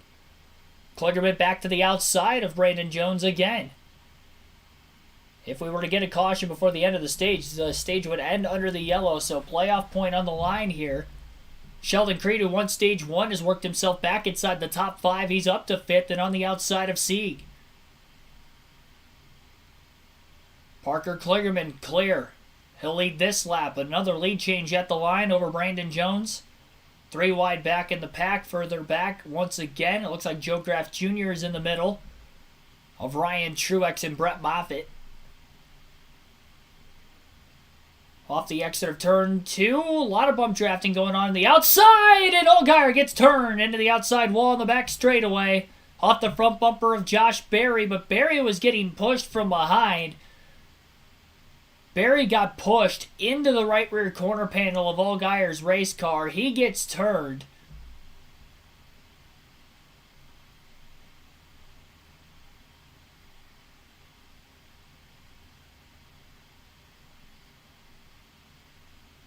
Inside the top 10, and a battle for about 6th place with 3 laps to go at Stage 2. Parker Kligerman had gotten turned off of the front bumper of Josh Berry's race car, but it was not Berry's fault. He was getting a bump draft from Jeremy Clements on the back straightaway. And as the 51 was pushing the 8, it just kind of pushed him into the 7 of Allgaier. And Allgaier crunches the front of his race car into the outside wall. And Jeremy Clements seemingly got through unscathed. Allgaier really the only car collected in that wreck. Definitely heavy damage that will take Allgaier out of it.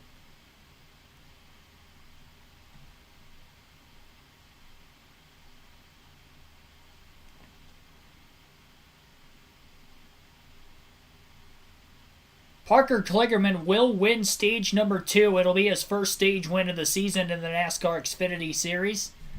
Riley Herbst will finish 2nd at stage 2. Brandon Jones 3rd. Sheldon Creed 4th. Ryan Sieg will be 5th. Anthony Alfredo 6th. Josh Berry 7th. Austin Hill 8th. Jeremy Clements 9th. And Cole Custer will round out the top 10. And all those drivers will receive stage points here in the second stage today at Atlanta.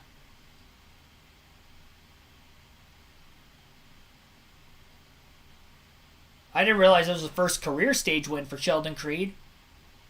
Back at stage 1. That is the case here for Kligerman at stage 2. I probably could have guessed that for Kligerman, but I didn't realize Creed didn't win a stage at all last season either. But he has won a stage earlier today, as well as Kligerman.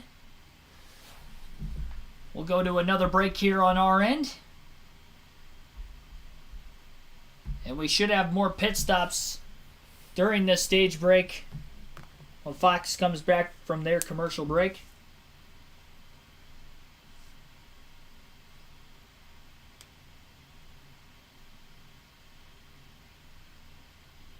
Arkansas and Kansas are tied with 6.5 minutes left.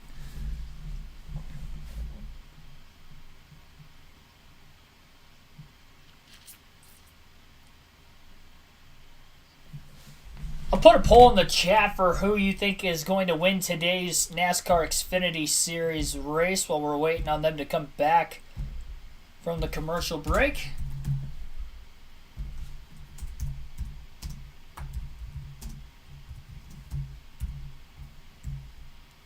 Today's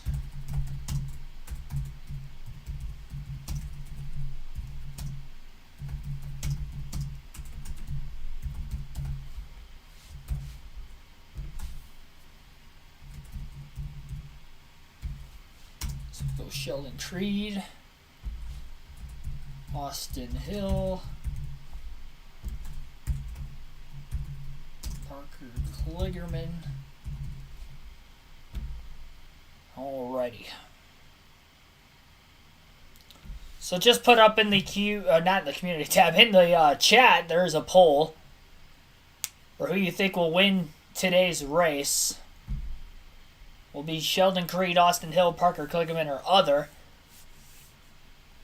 Again, Sheldon Creed won Stage 1, Parker Kligerman wins Stage 2. Austin Hill, the defending winner of the race, as well as the points leader, and then other as well. So, seeing that poll change quite a bit here.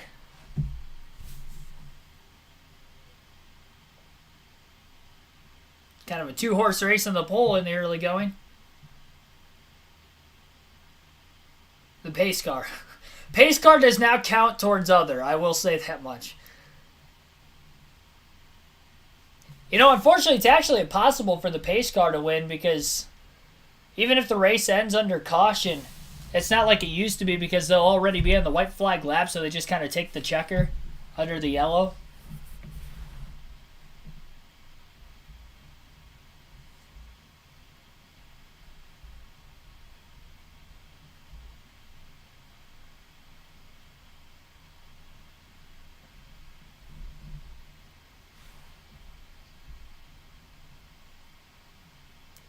Who's today's Grand Marshal? I have zero clue.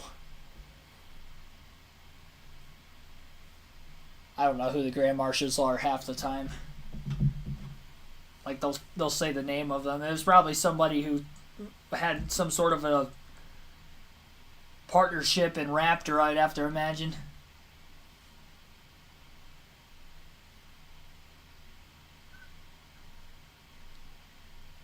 Most caution for Cup cars at Atlanta? I have no clue. We could look. I know the Xfinity record was 10, and we've already had 9 cautions. And we still have half the race to go. We are halfway through this race. Exactly halfway at the start-finish line this time by. We'll be 82 laps in, 81 will be to go. We'll have pit stops this time by. Kligerman will lead the field to the pits. Sheldon Creed gets the most stage points today, 17. Riley Herbst second most with 15. Austin Hill with 12 stage points. Parker Kligerman got 10 by winning that stage. Ryan Sieg with 9 stage points today. John Nemechek with 8, as well as Brandon Jones also having 8 stage points. Chandler Smith gets 7 stage points total. Brett Moffitt with 5, and Anthony Alfredo with 5. So those are the drivers who will all receive stage points today in this Xfinity race at Atlanta. And here are the stage 2 pit stops, potentially the final stops of the race. Smith. Oh, wait, here they are, Josh. Let's start with the 9 of Brandon Jones. Remember, he had that damage on the nose of his car early on in the race. Right now, his big complaint, just a little too loose on the entry to 3, so they're going to give him an air pressure adjustment. Only 2 tires for him. Moving on to the 2 of Sheldon Creed. He just said, tighten me up, and he wants 2 tires because he wants that track position, Regan. Well, the 98 of Riley Herbst's been told to stop very short. The leader, Parker Kligerman, is pitting right in front of him. They want to make sure they can get out of the pit box good.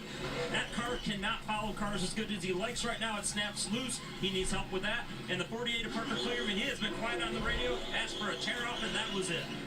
Race on pit road, and this is big. 3 wide race out of the pits, and Riley Herbst will win that race. Brett Moffitt second, and Parker Kligerman will be third.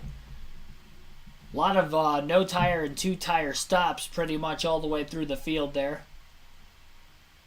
Maybe some drivers outside the top 10 took 4. But everybody in the top 10 either took 2 or went with none. Gonna interview Parker Kligerman here during the stage break. Gotcha, buddy. Hey, first stage win for Big Machine Motorsports. Congratulations on getting that one. You got a pair of tires on that thing. You still got some decent track position. What are you thinking? Well, first off, Patrick W., our crew chief here, really wanted a stage win, so happy to deliver that to him, but all the guys here at the Big Machine Racing, Spike Course, Chevy Camaro have done an awesome job, and this car is a rocket ship. I just had to make the right decision. Didn't do that in the first stage, but I made up for it in the second one, and hopefully we can continue to do that, not make the right decisions, and, we can go get that big prize at the end. All right, man. Well, good luck. Keep holding it down for the Connecticut guys. Thank you, buddy. You know it. We do it best, right?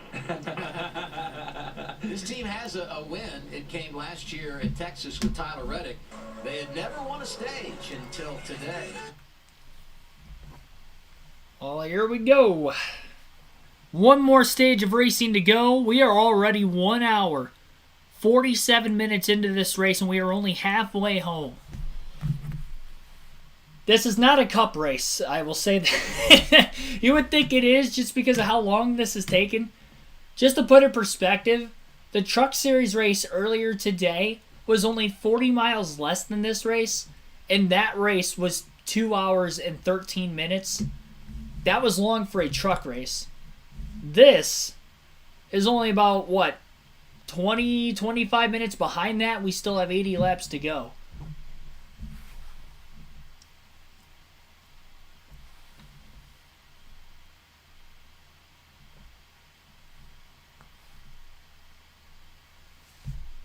Race Sparky 388, Race Sparky 388, thanks for tuning in.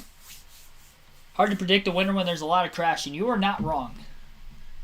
That is very true. And kind of like the truck race earlier where there was a lot of cautions. It was tough to tell who exactly had the faster cars or the faster trucks in that race. And personally, I think at the very end, we kind of found out that the KBM Chevrolets of Jack Wood, Nick Sanchez, they were the only trucks that were able to really pull that inside lane to the front in that truck race. So I would probably consider that they probably had the fastest trucks, but it was the 19 of Christian Eckes who got the win. He did lead the second most laps in the race as well, and did get a stage win earlier today. So definitely deserving winner there. He was somebody that was up towards the front for most of the day, and obviously was up there again at the very end. But it was notable the speed difference there. But in this race specifically today, another race where track position matters because we've had a lot of yellows, so not a lot of movement throughout the field.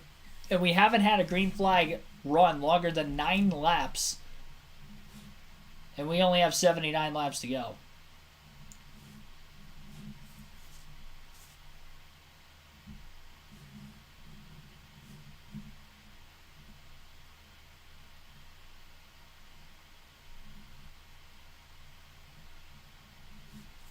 Race car driver can't get no love. Be sure to hit the like button and again subscribe for more daily NASCAR content if you haven't done so on this stream yet.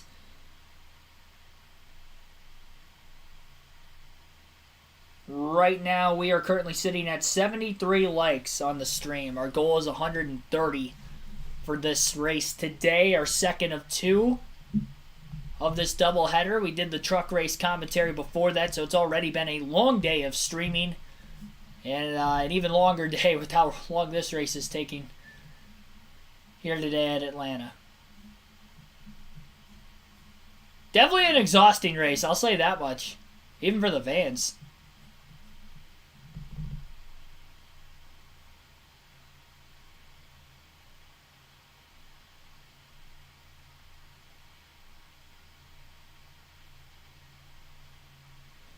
Again, 83 laps in the last stage. Now, the expected pit window is 72 to 75 laps. If for some reason we don't get a caution in the final stage, they may not make it on fuel to the end. It could turn into a fuel mileage race if that is the case, but I doubt that will be the case. So, yeah, we'll see how many cautions we exactly get here.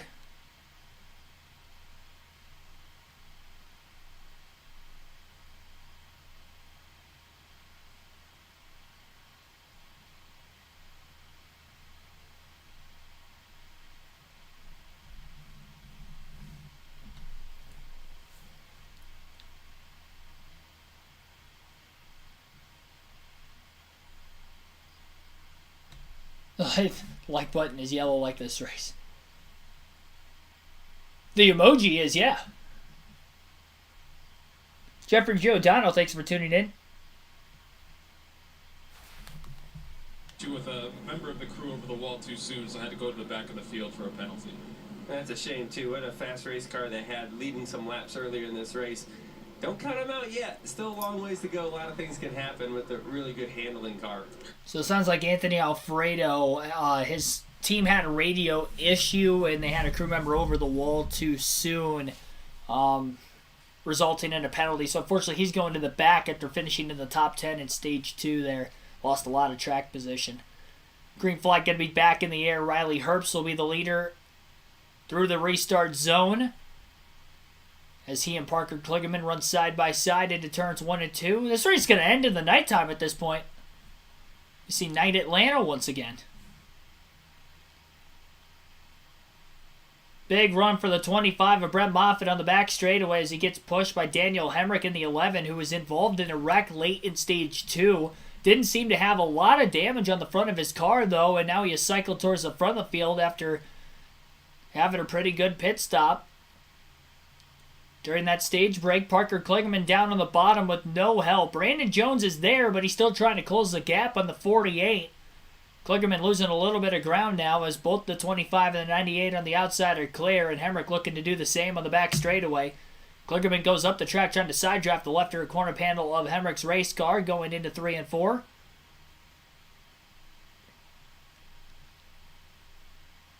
So Riley Herbst controlling the pack off the exit of turn 4. Top 10 right now, Riley Herbst in the lead, Brett Moffitt second, Parker Kligerman is third, Daniel Hemrick fourth, Sam Mayer in fifth place, Brandon Jones in sixth, Sheldon Creed seventh, Justin Haley eighth, Austin Hill ninth, and Ryan Truex is the top 10 to start stage 3. Herbst was on the bottom there for a brief moment on the back straightaway, then moved to the top in front of the 25 once he realized the inside lane was starting to lose a little bit of ground.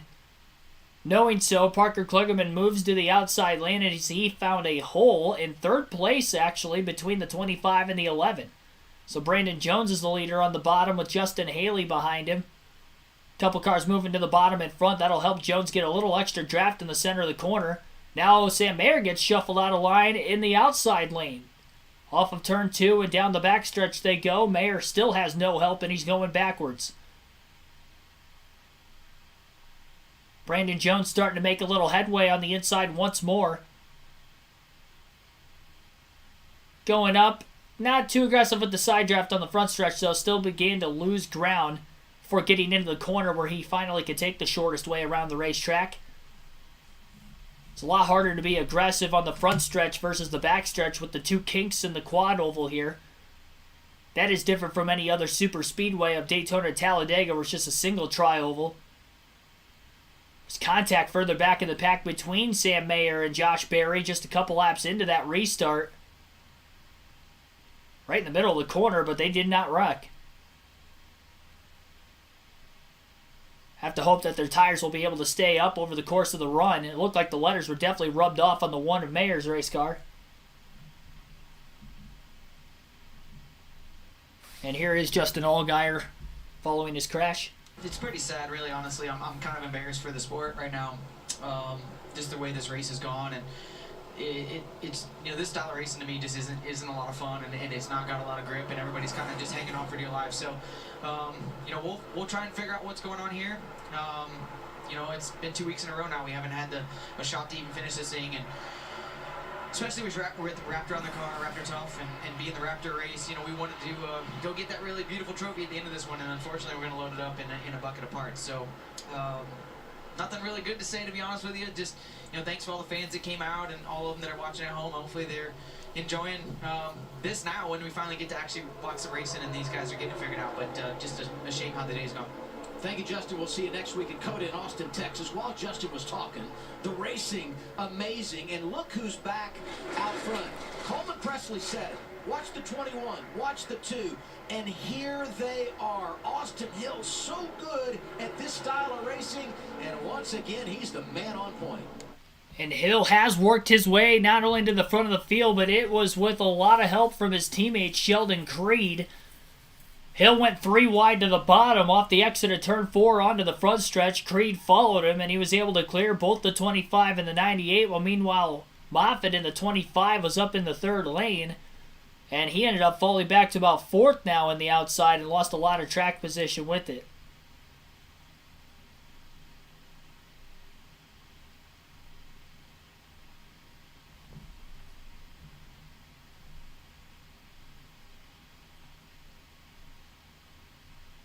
I will say, though, to add on to Justin Allgaier's comments, that the no practice, I think, definitely hurts when you have a newer track like this still.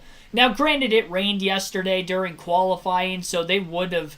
It rained really all day yesterday because qualifying had gotten rained out for both the truck and the Xfinity Series. So even if they had practice yesterday, it would have gotten rained out. I understand that. But at the same time, there wasn't any scheduled to begin with. And I think if these teams would have had more practice, they could have dialed their cars in a little better. Probably would have had better handling than what they had at the start of today's race with the cooler track temps and what we have seen with this new Atlanta racetrack and the wind and everything that goes involved with the weather and the build-up to this race. I think, or would like to think, that we wouldn't have seen as many cautions as what we've seen in this race if that would have been the case. So, that's just kind of another test. And the thing is, though, although we didn't have qualifying because of the rain, and we wouldn't have had practice because of the rain for the truck and the Xfinity Series, there was a lot of cautions in both races, more on the Xfinity side than the truck side, but still there was a lot of yellow. I mean, there was 11 cautions in the truck race, which is a lot in 135 laps. But so there's that. But then the Cup Series had no scheduled practice this week. They did not have practice this weekend. Qualifying also didn't get rained out, so they had one lap of qualifying but no practice time. So if we kind of see the same thing in the Cup Series, where the cars are extremely hard to handle, and we potentially see a lot of cautions in the early going, I think you have to go back to really NASCAR not having practice for these teams. They could probably get away with it at certain racetracks, and I could see where on super speedways to a certain extent how they could, get away with it. But this is a different animal of a super speedway where a lot of these drivers have been really on the edge. You don't really see that at Daytona and Talladega as much anymore, at least since the repaves. And with the current car we have in all three series, there's just so much more mechanical grip. But at this Atlanta Motor Speedway, that doesn't seem to be the case. And you kind of wonder what this track will end up turning into about 10 years down the line, because I don't think it's going to be a super speedway anymore. And I kind of predicted that last year during the spring races. After I'd gone there in person, it looked like the vehicles had moved around quite a bit in the middle of the corner. They're a little floaty. And I had been to, at that time, Daytona and Talladega races before in person, and they never really moved around that much in the middle of the corner. And you're definitely seeing that throughout today's action once again. So I can kind of see this track being not a super speedway anymore once we get into, older years, 8-10 years down the line, where the track is going to begin to lose a lot of its original grip because the cars are already sliding around like crazy now. I couldn't imagine what they would end up doing in a pack, then. I mean, they're already hard to handle. Take away any little bit of grip they do have now, and they're going to be impossible to handle.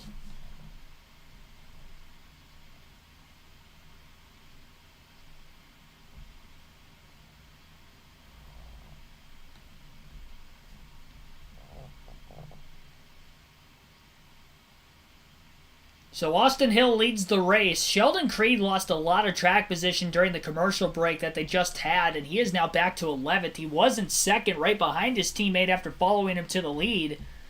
But Creed got hung out to dry on that bottom lane, and it's pretty much a single file run through the field.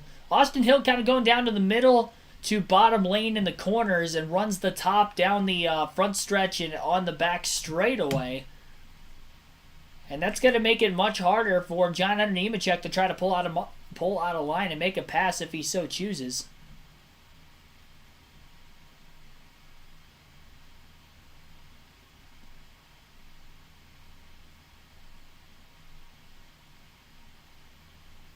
"60 laps to go in this race still, but it is worth noting that this is the longest green flag run of the race so far, as we have not had a caution in the early going of Stage 3. And Nemechek, after being in second now, is going to start to go backwards. I'm not sure if he tried to pull out a line and make a pass on Hill for the lead, but whatever the case was, it did not work out. He is stuck on the inside still, and he is going to drop all the way back behind Riley Herbst in the 98 before getting to the outside, splitting up the SHR Fords of Herbst and Custer. And that drops him outside the top 10 back to 12th now.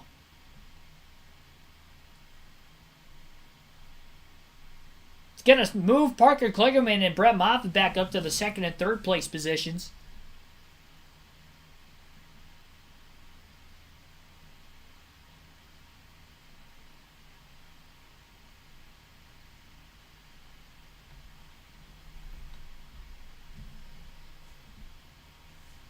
And remember, if they went caution-free through this stage it's going to be very close on fuel to the end of the race, and that could be a large reason as to why everything has gone single file. Because that's going to be the best way to try to save fuel, is going to be in the draft. And it's a lot easier to stay in the draft when you're single file. Who's not going to be able to save a lot of fuel, though, is race leader Austin Hill, who seems to be the best driver in the Xfinity Series on these super speedways, as we've seen, having 3 wins in just over the last calendar year on the super speedways in the Xfinity Series, looking for a 4th this afternoon. Set control of the pace, though, right now.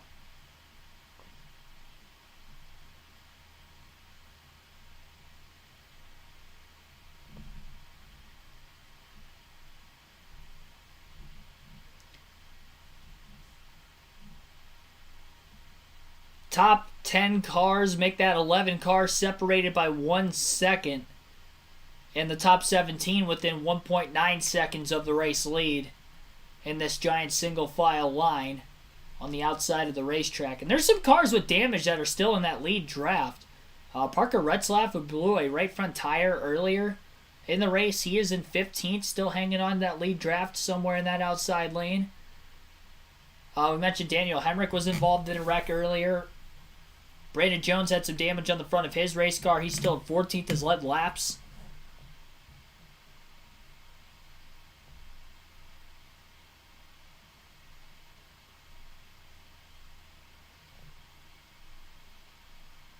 This could be a big win, though, to seal a playoff spot for drivers of the likes of Brett Moffitt and Parker Kligerman.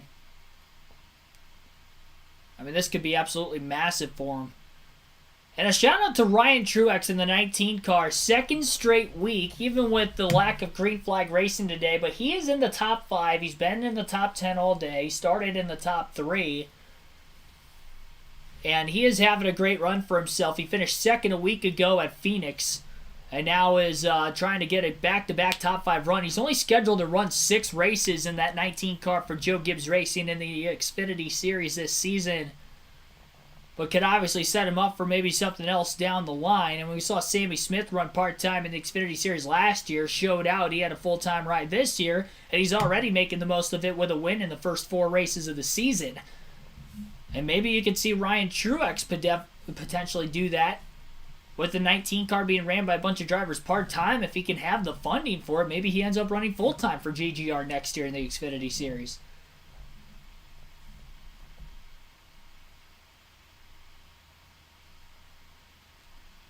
Side-by-side commercial break right now in FS1. We'll go through the full field running order, which we haven't actually done this whole race thus far. Austin Hill is your race leader. Parker Kligerman in 2nd. Brett Moffitt 3rd. Chandler Smith is 4th. And then Ryan Truex is 5th. Daniel Hemrick in 6th place. Justin Haley 7th. Jeremy Clements 8th. Ryan Sieg 9th. And Sheldon Creed is 10th. Riley Herbst in 11th. John Hunter Nemechek 12th. 13th is Cole Custer. 14th is Brandon Jones. Sam Mayer 15th. Josh Berry is in 16th place. Anthony Alfredo 17th. Parker Retzlaff 18th. 19th is Jeb Burton. Brendan Poole is 20th. Sammy Smith in 21st. Joe Graff Jr. 22nd. Kyle Sieg 23rd. Patrick Emmerling in 24th. Dre Golding 25th. Blaine Perkins 26th. Ryan Ellis 27th. Chad Chastain is the last car on the lead lap at 28th. And everybody from 29th on back out of the race. 10 drivers have already DNF'd today. Justin Allgaier, Connor Mosack in 29th and 30th. Sage Karam 31st. Most notably, Josh Williams in 32nd had an epic departure to his race. Kyle Weatherman 33rd, Jeffrey Earnhardt 34th, Kaz Gralla 35th, Garrett Smithley 36th, Joey Gase 37th, and Cesar Baccarella 38th, rounding out the field.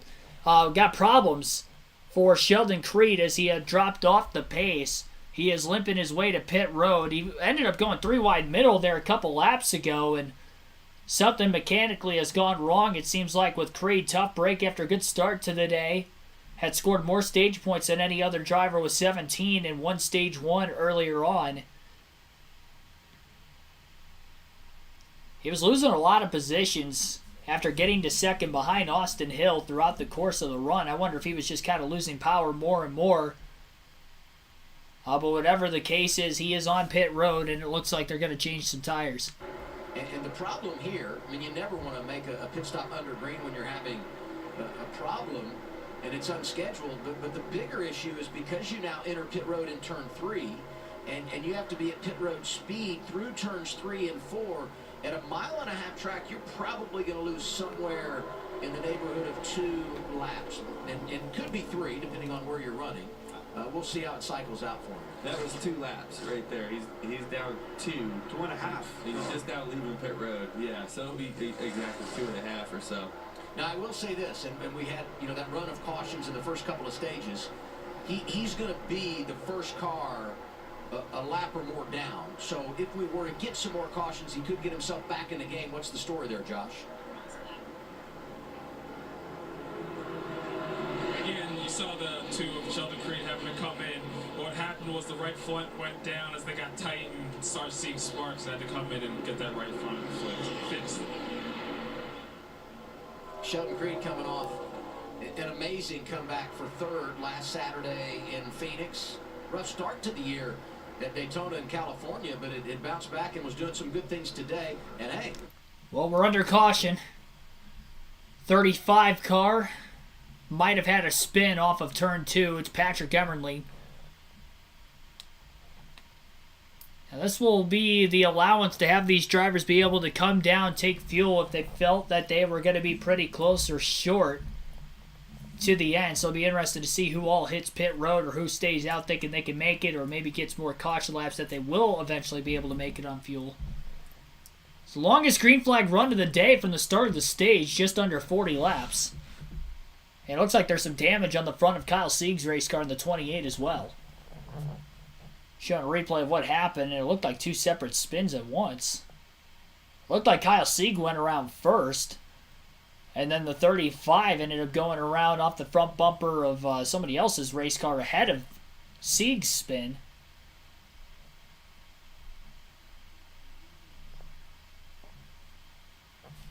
And that will be the 10th caution of today's NASCAR Xfinity race. I didn't show that second diecast off, by the way, so I'll do it right now real quick. This guy won some super speedway races in the NASCAR Cup Series. In fact, his only wins came on super speedway races in the NASCAR Cup Series, so I wanted to show this one off. And this is definitely an iconic paint scheme for both good and bad, sad memories. But this is a 2001 Michael Waltrip DEI diecast, and it's actually, I believe, it is a like a piggy bank, because there's a slot in the top right here where I think change goes in, and there's no window net. It's like all black, so I don't think there's anything on the interior of the car. But I bought this for like $10, and I was like, oh, it's a 2001 Michael Waltrip diecast. But I don't know if it's a piggy bank or not. The trunk opens up, and I think the hood opens up too. And there's an engine there. But I'm not sure. Not sure why there's like a slit up there or why there's no window net on it. But whatever the case is, still a cool paint scheme. One of my favorites of all time for sure. So made sure I had this diecast. And I always liked the Napa paint schemes personally.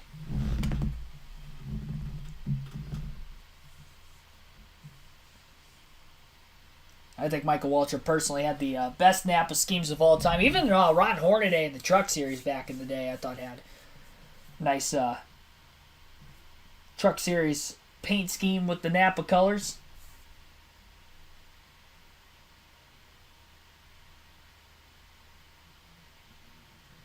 Big fan of blue and yellow paint schemes.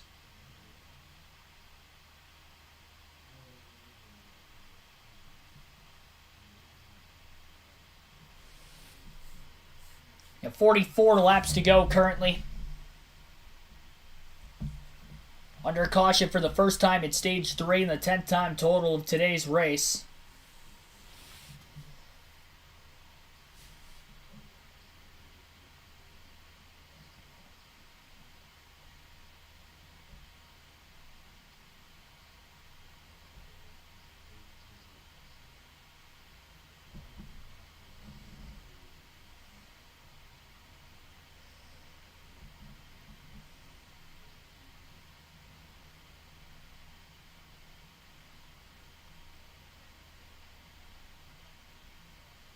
Diecasts are awesome. Yeah, the School Bandit paint schemes, those were definitely a classic too.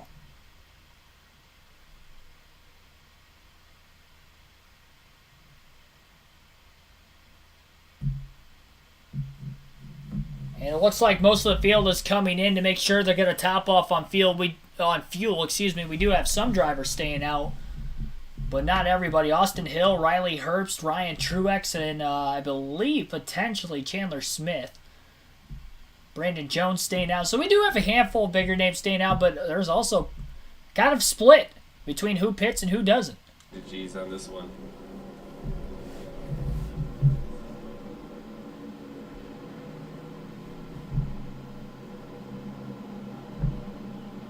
Pit stops, 44 laps to go, Josh. We'll start with the 25 with Brett Moffitt. A strong run for him so far. He's asking the team to just let him know when that bottom line starts to come in and run that top line, but would like to be able to make a move to get to the front. Parker Kligerman continues to have a very good run in the 48 car. Right now they need to tighten it up just a little bit through entry and center for him. Earlier in the race it was very good. And the 16 of Chandler Smith, a great recovery by that team. About three cautions ago they had to repair the entire front of that race car, and it has come back to life for them. 6 cars did stay out. Among them, the race leader, Austin Hill. So he elects for that track position here. The race off pit road won by Daniel Hemrick. He goes +4, takes no tires. 2 for Cole Custer, who is +2. Ryan Sieg also goes fuel only +4. And you see the 48 extended stop for Parker Kligerman, doing a whole lot to that Chevrolet.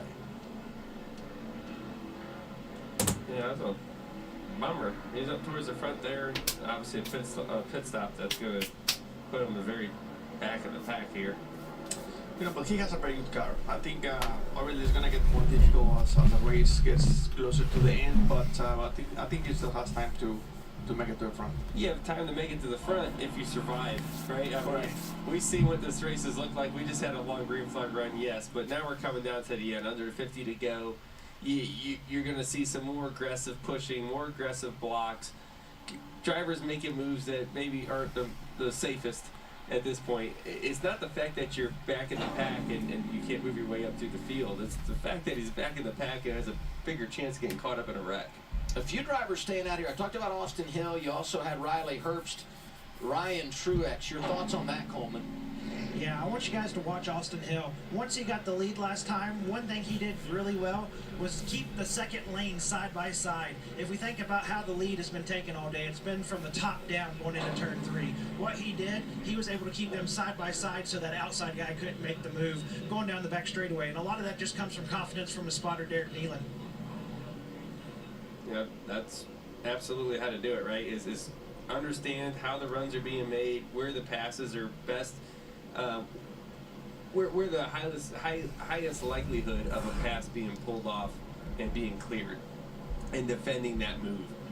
And that just goes, like Coleman said, just experience for the driver and the spotter, and knowing what lane to block at the right time, right? It's one thing to just block whatever car's there, but when they're too wide, you have to make a choice. And at that point, you need to be educated.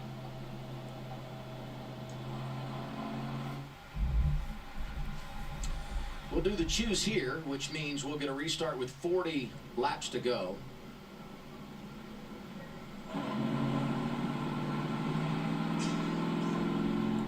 Let's check in on Parker Kligerman. We saw their extended stop a second ago. Left front tire was slammed more out of it, okay? And the right rear tire had a pop rivet or a screw in it, okay?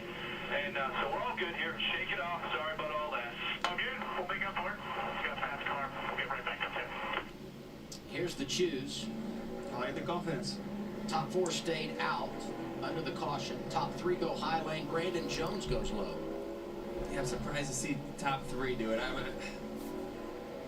I don't know. I like the front row. You give me the front row, I got a chance. But like I said, it still depends on the car you got. Austin Hill has proven to have a very fast car and a good handling car, that there's a good chance that he's able to retain the lead when he has a car like that. How would you describe the mental grind of a race like this? So many starts and stops, and it's getting longer than what we normally anticipate on a Saturday in the Xfinity Series. Well, I don't know about you, Joy, but when I have races like this long, I start getting hungry. I would too. No, but it's very important just to stay in the game, because it's very easy to just lose track and focus of what you have to do, where you at in the race, the tires, and the whole sequence, because you stop every 15-20 minutes. So it's just very important just to get in your rhythm. The mental fatigue at a super speedway is real, right? I mean, the amount of focus it takes to run a race, whether you're 15th or you're in the lead, it takes a lot out of you. And we talk about John Hunter, right? Running 2 of them today. He's shot. He's going to be tired of this. We got word food is 8 minutes out, by the way, Dan. I appreciate that. 40 laps to go. Green flag is going to be in the air. Austin Hill leads the field to the green after staying out of the pit lane. And Brandon Jones on the inside of row 1. Both the SHR Fords are in row 2 with Custer on the bottom and Herbst on the outside. Herbst has a chance to move to the bottom behind Custer if he chooses, but he's not going to do that. He's going to stay with the 21 and stay in maybe what has been the preferred lane all race day long between the truck and the Xfinity Series, and that would be the top lane. Although the inside definitely working more in this Xfinity race than what we ever saw in the truck race earlier. Brandon Jones still trying to lead the charge on the bottom. First lap following the restart led by Austin Hill by inches at the start-finish line over the 9. What a win would be for Brandon Jones after a rough start, and rough is probably the easiest way of trying to explain how the season has been for him. He's finished outside the top 20 in each of the first 4 races of the season. He has a couple DNFs on top of it as well. And Junior Motorsports as a whole kind of struggling this year. Of course, Allgaier already out of the race after a crash earlier, but Brandon Jones trying to get that team and that organization their first win of the year. Austin Hill fully clear of Brandon Jones that time at the start-finish line, but chose to stay on the outside in front of Riley Herbst. Trying to be patient as of right now in the top. Feels comfortable that he's going to be able to control it himself. Brandon Jones starting to fade on the bottom lane just a little bit. Tried to side draft the 19 just to hold his momentum on the back straightaway before getting a shot going into 3 from Custer from behind. And now he's on the inside of Riley Herbst by the exit of turn 4, but now Custer has dropped back a little bit before having to give the shot to the back of the 9 again on the front stretch. He is now side by side with the 4th place car of Hemrick into turns 1 and 2. Another big run in the middle of turns 1 and 2 for Brandon Jones, starting to surge forward. The 98 thought about moving to the bottom, chose to stay on the outside behind Austin Hill. And Brandon Jones going backwards again on the straightaway as usual for what we have seen today in both races.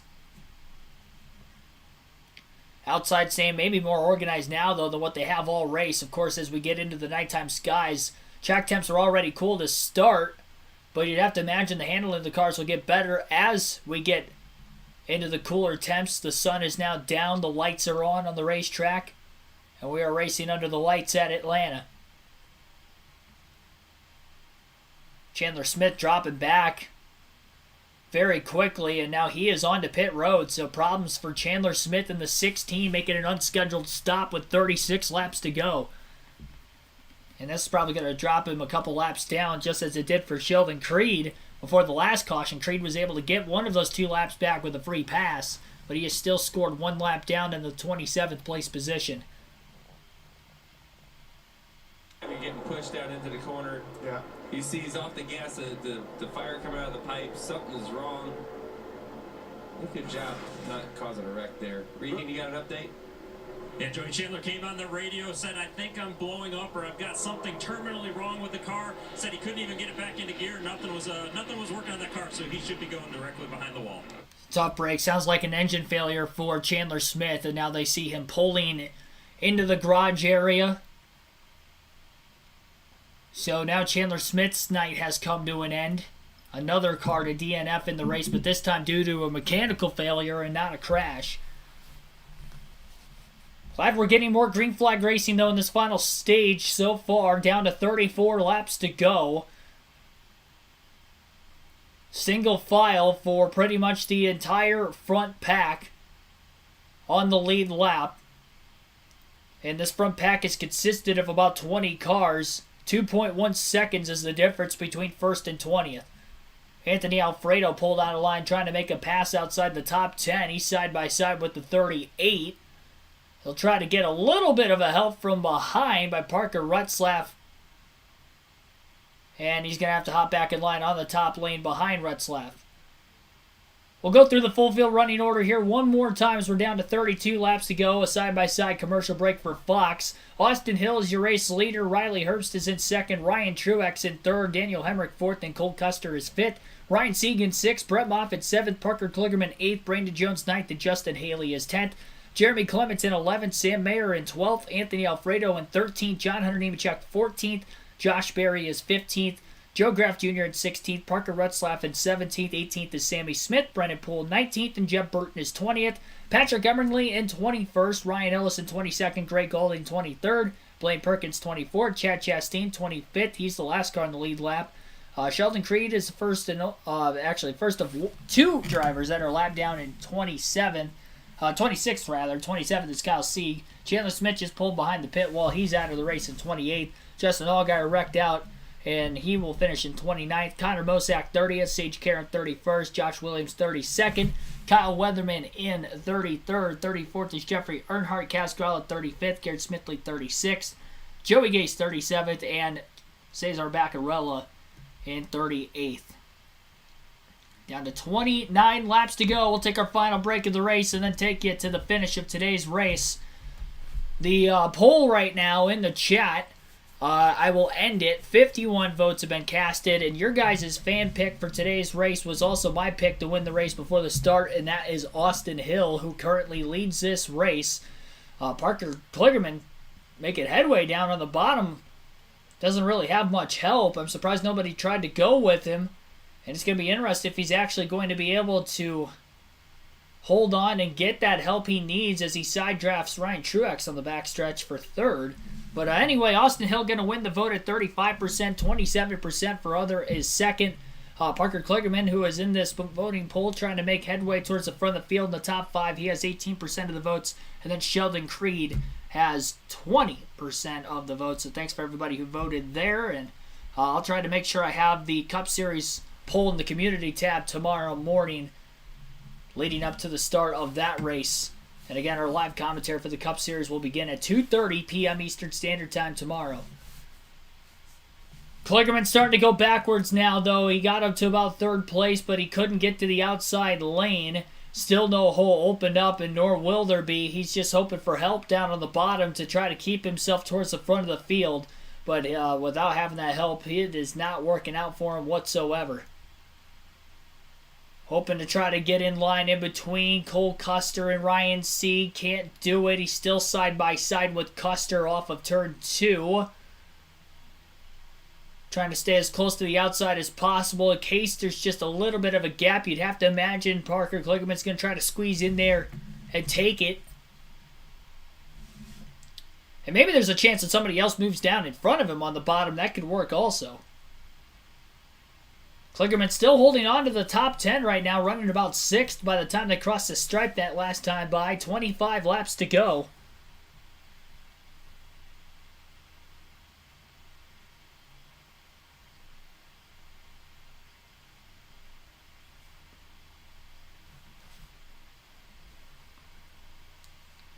And as we're down in the final 25 laps of the race, again, hit the like button if you haven't done so already. Our goal was 130 for today's stream, and we are currently at 79, so definitely hit that like button.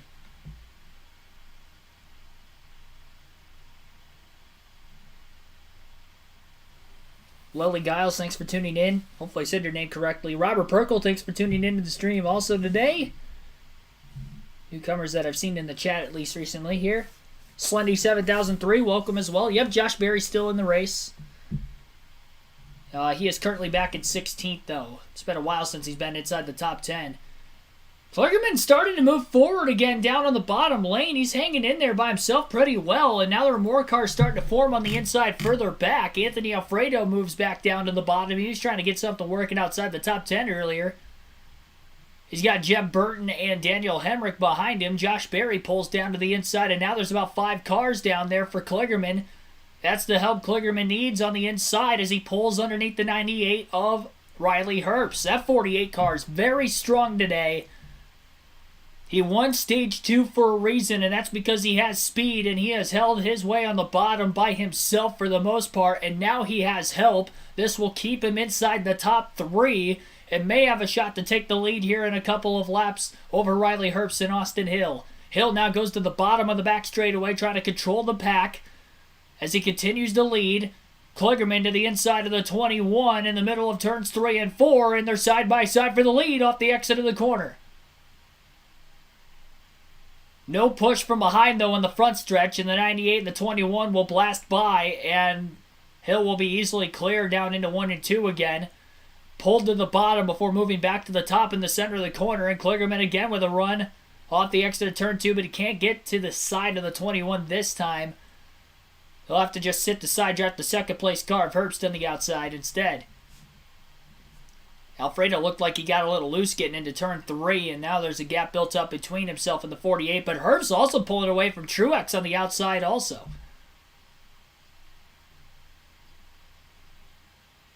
Longest green flag run of the day was just below 40 laps, and we currently would have to go 40 laps on this green flag run to the end of the race. It'd be the largest green flag, or longest, I should say, green flag run of the day in this Xfinity Series race if we did not get a caution. But we are definitely getting to racing here in the late going.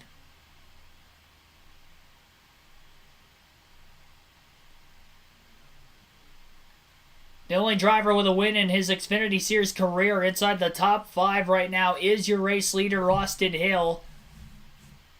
Lot of underdogs inside the top 10 looking for a shot to win a race. Parker Kligerman, Anthony Alfredo, Ryan Truex is up there. All inside the top 6. Riley Herbst even without a win yet in his Xfinity career for SHR. Jeb Burton was on the bottom. He moved to the outside. He was behind Anthony Alfredo. Instead, he's behind Riley Herbst in the top. He's going to get a bump draft down the back straightaway from behind by Ryan Truex in the 19. Austin Hill going down to the bottom in the middle of the corners, then back towards the outside on the straightaways. That will work for now.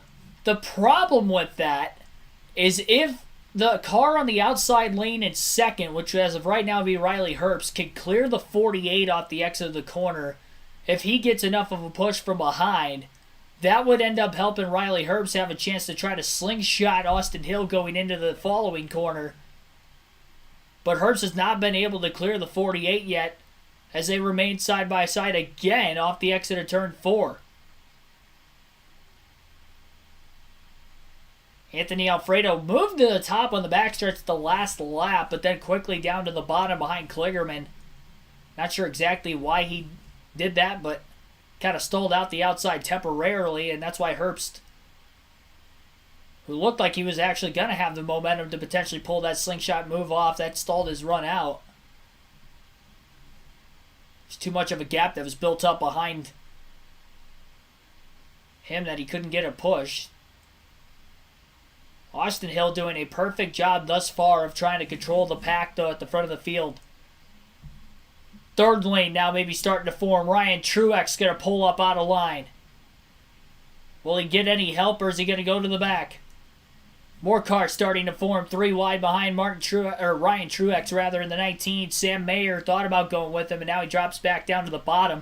John Hunter Nemechek, a teammate of Ryan Truex, is in the picture out of the rearview mirror of the 19.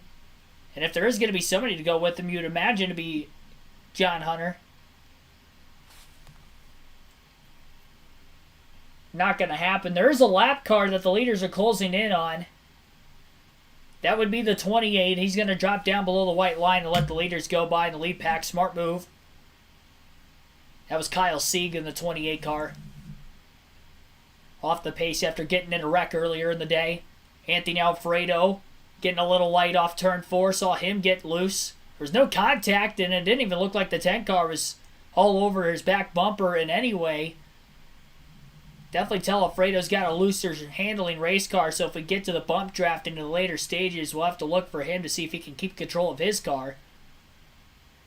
Not too aggressive with the bump drafts. That's part of the reason why we haven't really seen any accidents in this final stage. They're being aggressive when pulling out of line, but there hasn't been any bad or risky blocks, and there hasn't been any viciously hard bump drafts or hitting somebody in an awkward angle or a bad spot of the racetrack that could turn him sideways.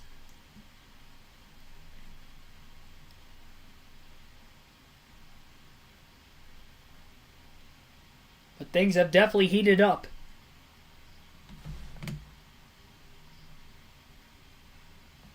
Ventures with KA Train, thanks for tuning in also into the stream.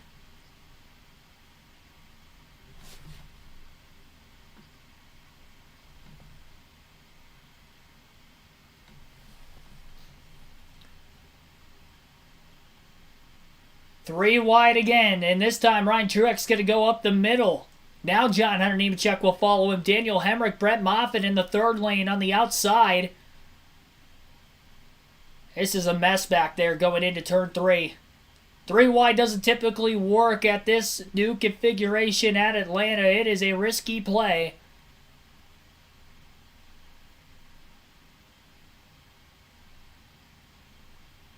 Unfortunately, they weren't 3 wide for very long, and that forced the 51 car of Jeremy Clements towards the back of this lead pack. About 16 cars in the lead pack, and there's about 4 more that are just close behind trying to close in that are single file. The leaders are running out of laps. 10 laps to go at the line now for Austin Hill. Parker Kligerman was able to get to the outside in front of Riley Herbst finally after they started to split 3 wide behind him a lap and a half ago. And now he is the one in the driver's seat, and the hot seat is still the race leader, Austin Hill. It's going to be maybe a little bit harder to control the lanes for Hill if Kligerman can get a big enough of a push from behind. But that is also going to be dependent on how patient the cars are behind Parker Kligerman and if somebody else will make a darty move down to the bottom. Anthony Alfredo is now starting to lead that inside lane. Parker Kligerman thought he saw that. Thought about moving down, chose not to, stays on the outside instead behind the 21 car into turns 1 and 2. A little bit off the wall is Austin Hill trying to mirror drive on the 48 car of Parker Kligerman. And now a gap starting to build, and a darty move to the bottom was made by the 11 of Daniel Hemrick. Kligerman wanted to move down in front of Daniel, but he couldn't do it quick enough. And we've got a crash at the back of the lead pack, and it is going to be Parker Retzlaff for the second time as he has crunched the right front of his race car into the outside wall. 8 laps to go, and we have another caution, our 11th of the day. Same amount of cautions we had in the truck race earlier.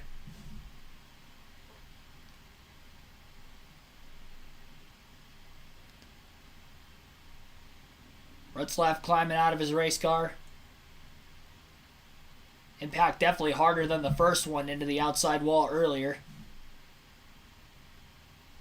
Maybe had the wind knocked out of him a little bit. Hopefully that's all it is.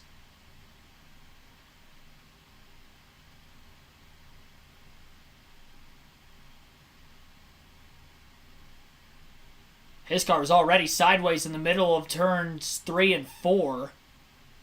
And then he ended up getting contact from behind in the left front of his car, which turned him back into the outside wall off the exit of the corner.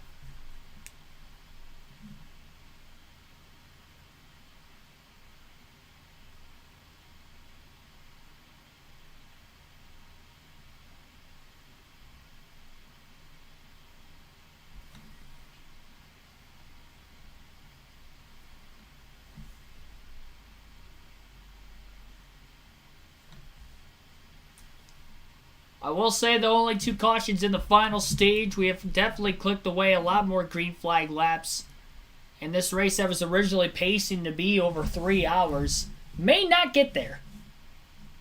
Just under 2 hours, 45 minutes thus far.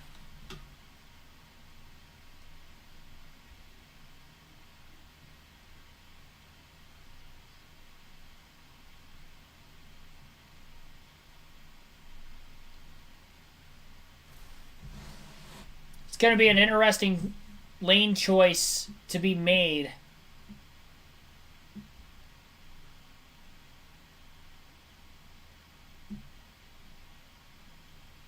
Austin Hill was the leader at the time of the caution. Parker Kligerman second, then Daniel Hemrick got to third. Remember, Hemrick's only career win in the Xfinity Series was his championship race winning win, along with the title itself back in 2020. 2021, rather, with Joe Gibbs Racing, before departing that team to go to Kaulig full-time last season. Went winless, made the playoffs, but went winless. And trying to get a win here. Of course, Kaulig Racing, a lot of wins in the Xfinity Series. Daytona Talladega, they haven't won at the new Atlanta Superspeedway version of this racetrack. But that 11 car specifically was the one that Justin Haley had driven for all of his Xfinity Series wins at Daytona and Talladega.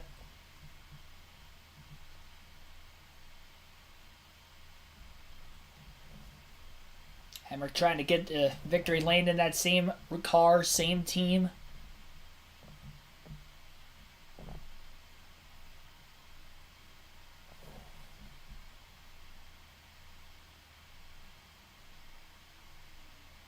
Yeah, I saw Kansas lost. It looks like Princeton won too.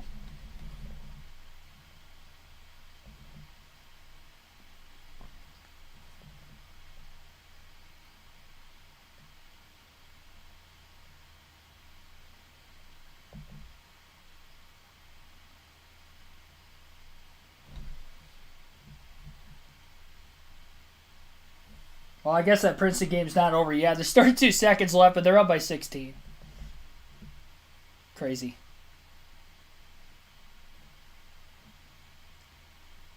Checking my FanDuel right now. I don't think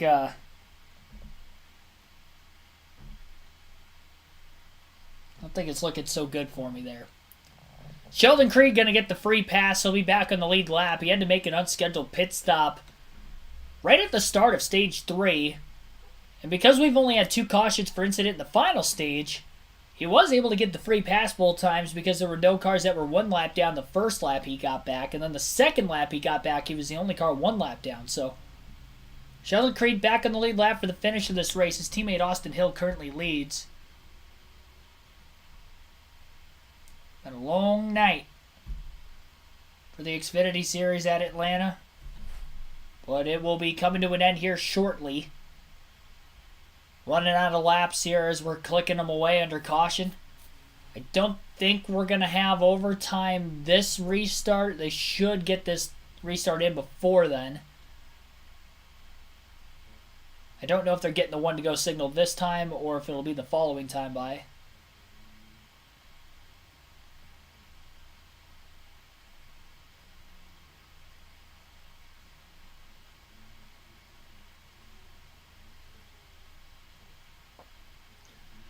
They did not get the 1 to go signal that time. When they do get the 1 to go signal, that is where the choose rule will come into play, and it has been very important all day at Atlanta.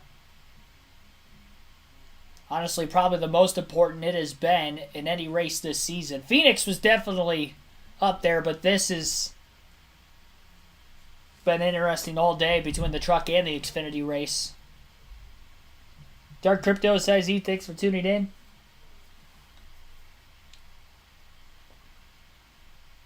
How many more cautions are we going to have? Hopefully none. Truck race ended under yellow on the final lap as they were coming to the checkered flag. There was a caution off turn 4. Christian Eckes won the truck race earlier today. Hopefully we can get both laps in under green here. Crazy finish in that race. We had wild finishes at the end of the stages in that race as well as at the end of stage 1 in this one. Stage 2 ended under caution with a few laps to go after a crash further back in the field. And they should be getting the 1-to-go signal this time. So this will not be overtime, but we will have 2 laps to go, so it might as well be overtime. We're just not going past the scheduled distance yet to this point. So 2 laps to go for the restart to decide the finish of the race. Again, overtime rules in NASCAR, pretty self-explanatory. If the race leader gets to the start-finish line to get 1 lap to go, the next flag ends the race, whether it's the yellow or the checker. If the yellow comes out, it's the time in which the caution flag is out, is when the field freezes, and that dictates the winner of the race. And, of course, the finishing order behind.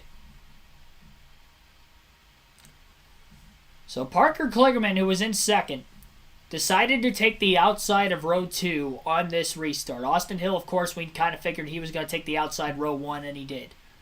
The first car on the bottom on this restart will be Daniel Hemrick. He was in third. He is going to have the 98 of Riley Herbst pushing him. Then Anthony Alfredo will be on the inside of row 3 for BJ McLeod Motorsports. He ran very good at Daytona earlier this year and another solid run on a super speedway today at Atlanta. Be interested to see how he does at Talladega in a few weeks as well.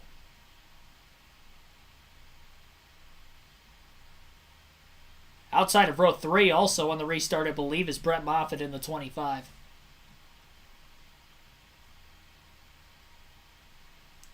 So they will be going green. 2 laps of racing to go to settle the score at Atlanta. Playoff spot on the line for anybody pretty much in the top 10 that wins. That is not Austin Hill, who has already won 2 races, trying to go for 3. Green flag in the air at Atlanta. Hill with the better restart so far, at least on the front stretch, and he has a lot of help from Parker Kligerman, but down into the first turn, it's Riley Herbst trying to shoot the 11 out ahead. Not enough cars, though, down on the bottom lane. Kligerman continues on the back bumper of Hill off the exit of turn 2. Both the 48 and the 21 will be clear. Daniel Hemrick will go to the outside lane now behind the 48 car. They'll go to the bottom lane into turns 3 and 4, but the top 3 are still single file. Side by side for about 4th between Herbst and Moffitt. And that would be the first car side by side. 1 lap to go, sponsored by Credit One Bank. Austin Hill leads this race. A quick move to the outside before going back to the bottom was Parker Kligerman. 3 wide, further back in the top 10 in the pack. Kligerman going to need more help if he's going to want a shot to get to Austin Hill. He moves up in front of Brett Moffitt. Moffitt gives a push to the 48. Kligerman's got to run in the middle of the corner. He gets to the outside of Austin Hill. Off the exit of turn 4. It's going to be a drag race as they come off of turn 4. Kligerman gets clipped into the 21. Around he goes in the middle of the pack, and Austin Hill is going to win at Atlanta. For the 2nd year in a row, he wins in his home track. His 3rd win in 5 races to start the season. What a crazy finish there. Daniel Hemrick clipped the 48 of Parker Kligerman into that first kink of the front stretch. And that turned him into the 21 of Austin Hill. Hill held onto his car. Kligerman was sideways across the line. Hill wins the race. Kligerman ended up backwards, finished what, 4th? 4th place backwards across the line. Daniel Hemrick 2nd.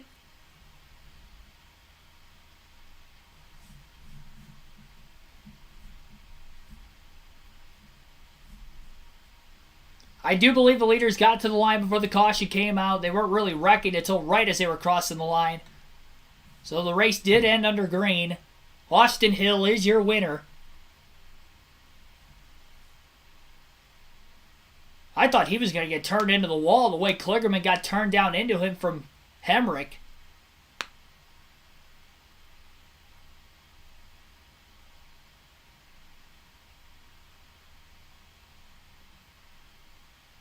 What a start to the 2023 campaign for Austin Hill. Kligerman had a shot at the end of the back straightaway from Brett Moffitt, which got him to the outside of Austin Hill. It looked like Hemrick moved up, kind of turned Parker Kligerman into the 21. And somehow Austin Hill kept control of his car. He did not get hooked off the 48. That's a tough break for Parker Kligerman. Even if he wasn't going to win the race and he would have finished second, he did lose a couple extra spots and obviously a wrecked race car, unfortunately, after a solid day. But Hemrick definitely, I mean, it was probably a combination of Hemrick getting squeezed on the front stretch going into that kink. But it didn't really look like the 48 made contact with him. I think the 11 might have came up just a little bit, which initiated the contact with Kligerman. Here's Austin Hill, your race winner for the third time already this season. His friends and family are here. Parents, grandparents, aunts, uncles, and cousins. That's awesome. Very happy for Austin. And his wife and kids. There's his oldest daughter. What a day. Nothing cooler than winning a race and seeing your kid run across the infield to come see you, right? Oh, Say, hey, awesome. Daddy, right? Like, there's just nothing better. Look at that. She was born in North Carolina, but he told me yesterday she calls Georgia home. That's awesome. Look how great that moment is right there. That's the best. What a moment. Regan. He doesn't know what's going on. What a moment, Adam, indeed. Austin, you got 5 wins now, 3 of them this year alone. I got to imagine, though, this moment we just watched on the front stretch has to make this one the most special. It really does. Just having my whole family here, growing up in Georgia, you know, an hour down the road, and growing up racing here on this little quarter-mile racetrack. I knew it was going to be tough today. It just seemed like guys could get really good runs. A lot different than last year's race, the way it unfolded, but Derek Nealon did a hell of a job on top of the box, or on top of the spotter stand.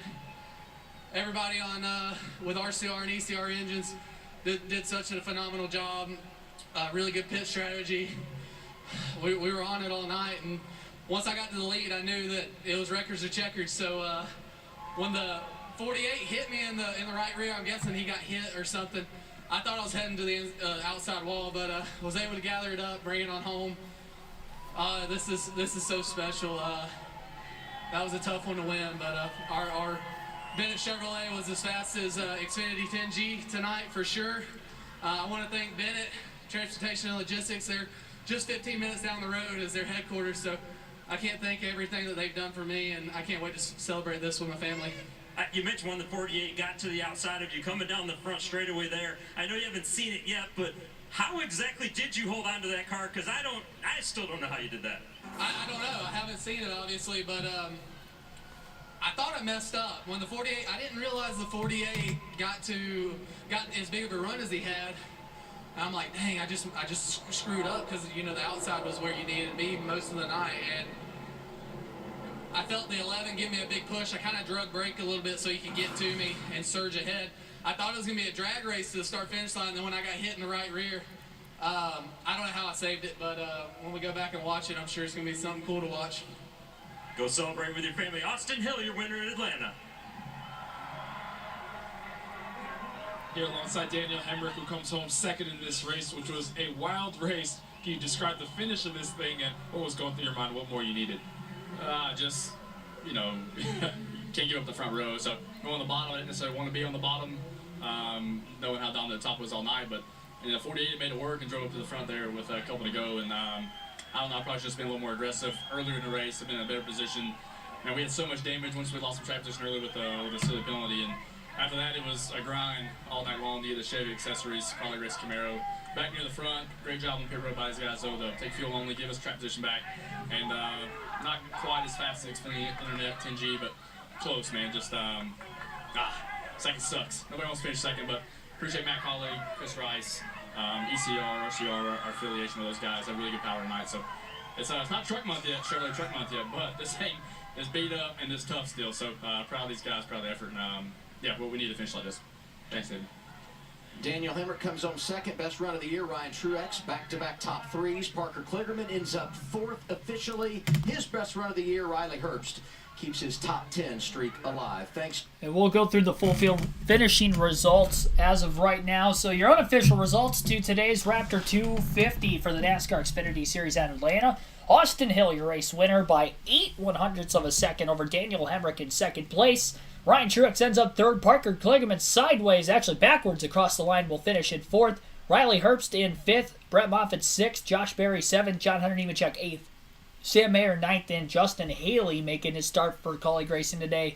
From the Cup Series, we'll round out the top 10 and 10th. Ryan Sieg ends up 11th, Cole Custer in 12th, Brendan Poole 13th, Anthony Alfredo 14th, Jeremy Clements 15th, Jeb Burton 16th, Sammy Smith 17th, Patrick Emmerly in 18th, Brandon Jones 19th, Greg Golding 20th, Sheldon Creed 21st, Blaine Perkins 22nd, Ryan Ellis 23rd, Chad Chastain 24th, Joe Graff Jr. 25th, Kyle Sieg 26th, Parker Retzlaff 27th, Chandler Smith 28th, Justin Allgaier 29th, Connor Mosack will round out the top 30. Sage Karam 31st, Josh Williams 32nd, Kyle Weatherman 33rd, 34th, Jeffrey Earnhardt, Kaz Gralla 35th, Karen Smithley 36th, Joey Gase 37th, and Cesar Baccarella rounding out the 38 car field today. 2 hours, 50 minutes, and 7 seconds for this Xfinity Series race. That's got to be like the longest Xfinity race I can remember in a while. Outside of the Daytona Summer race last year for the Xfinity Series, those are like the 2 longest Xfinity races I can ever remember. 89.8 miles per hour is the average race speed. That tells you how slow it was, considering the fact that we had 11 cautions in this race.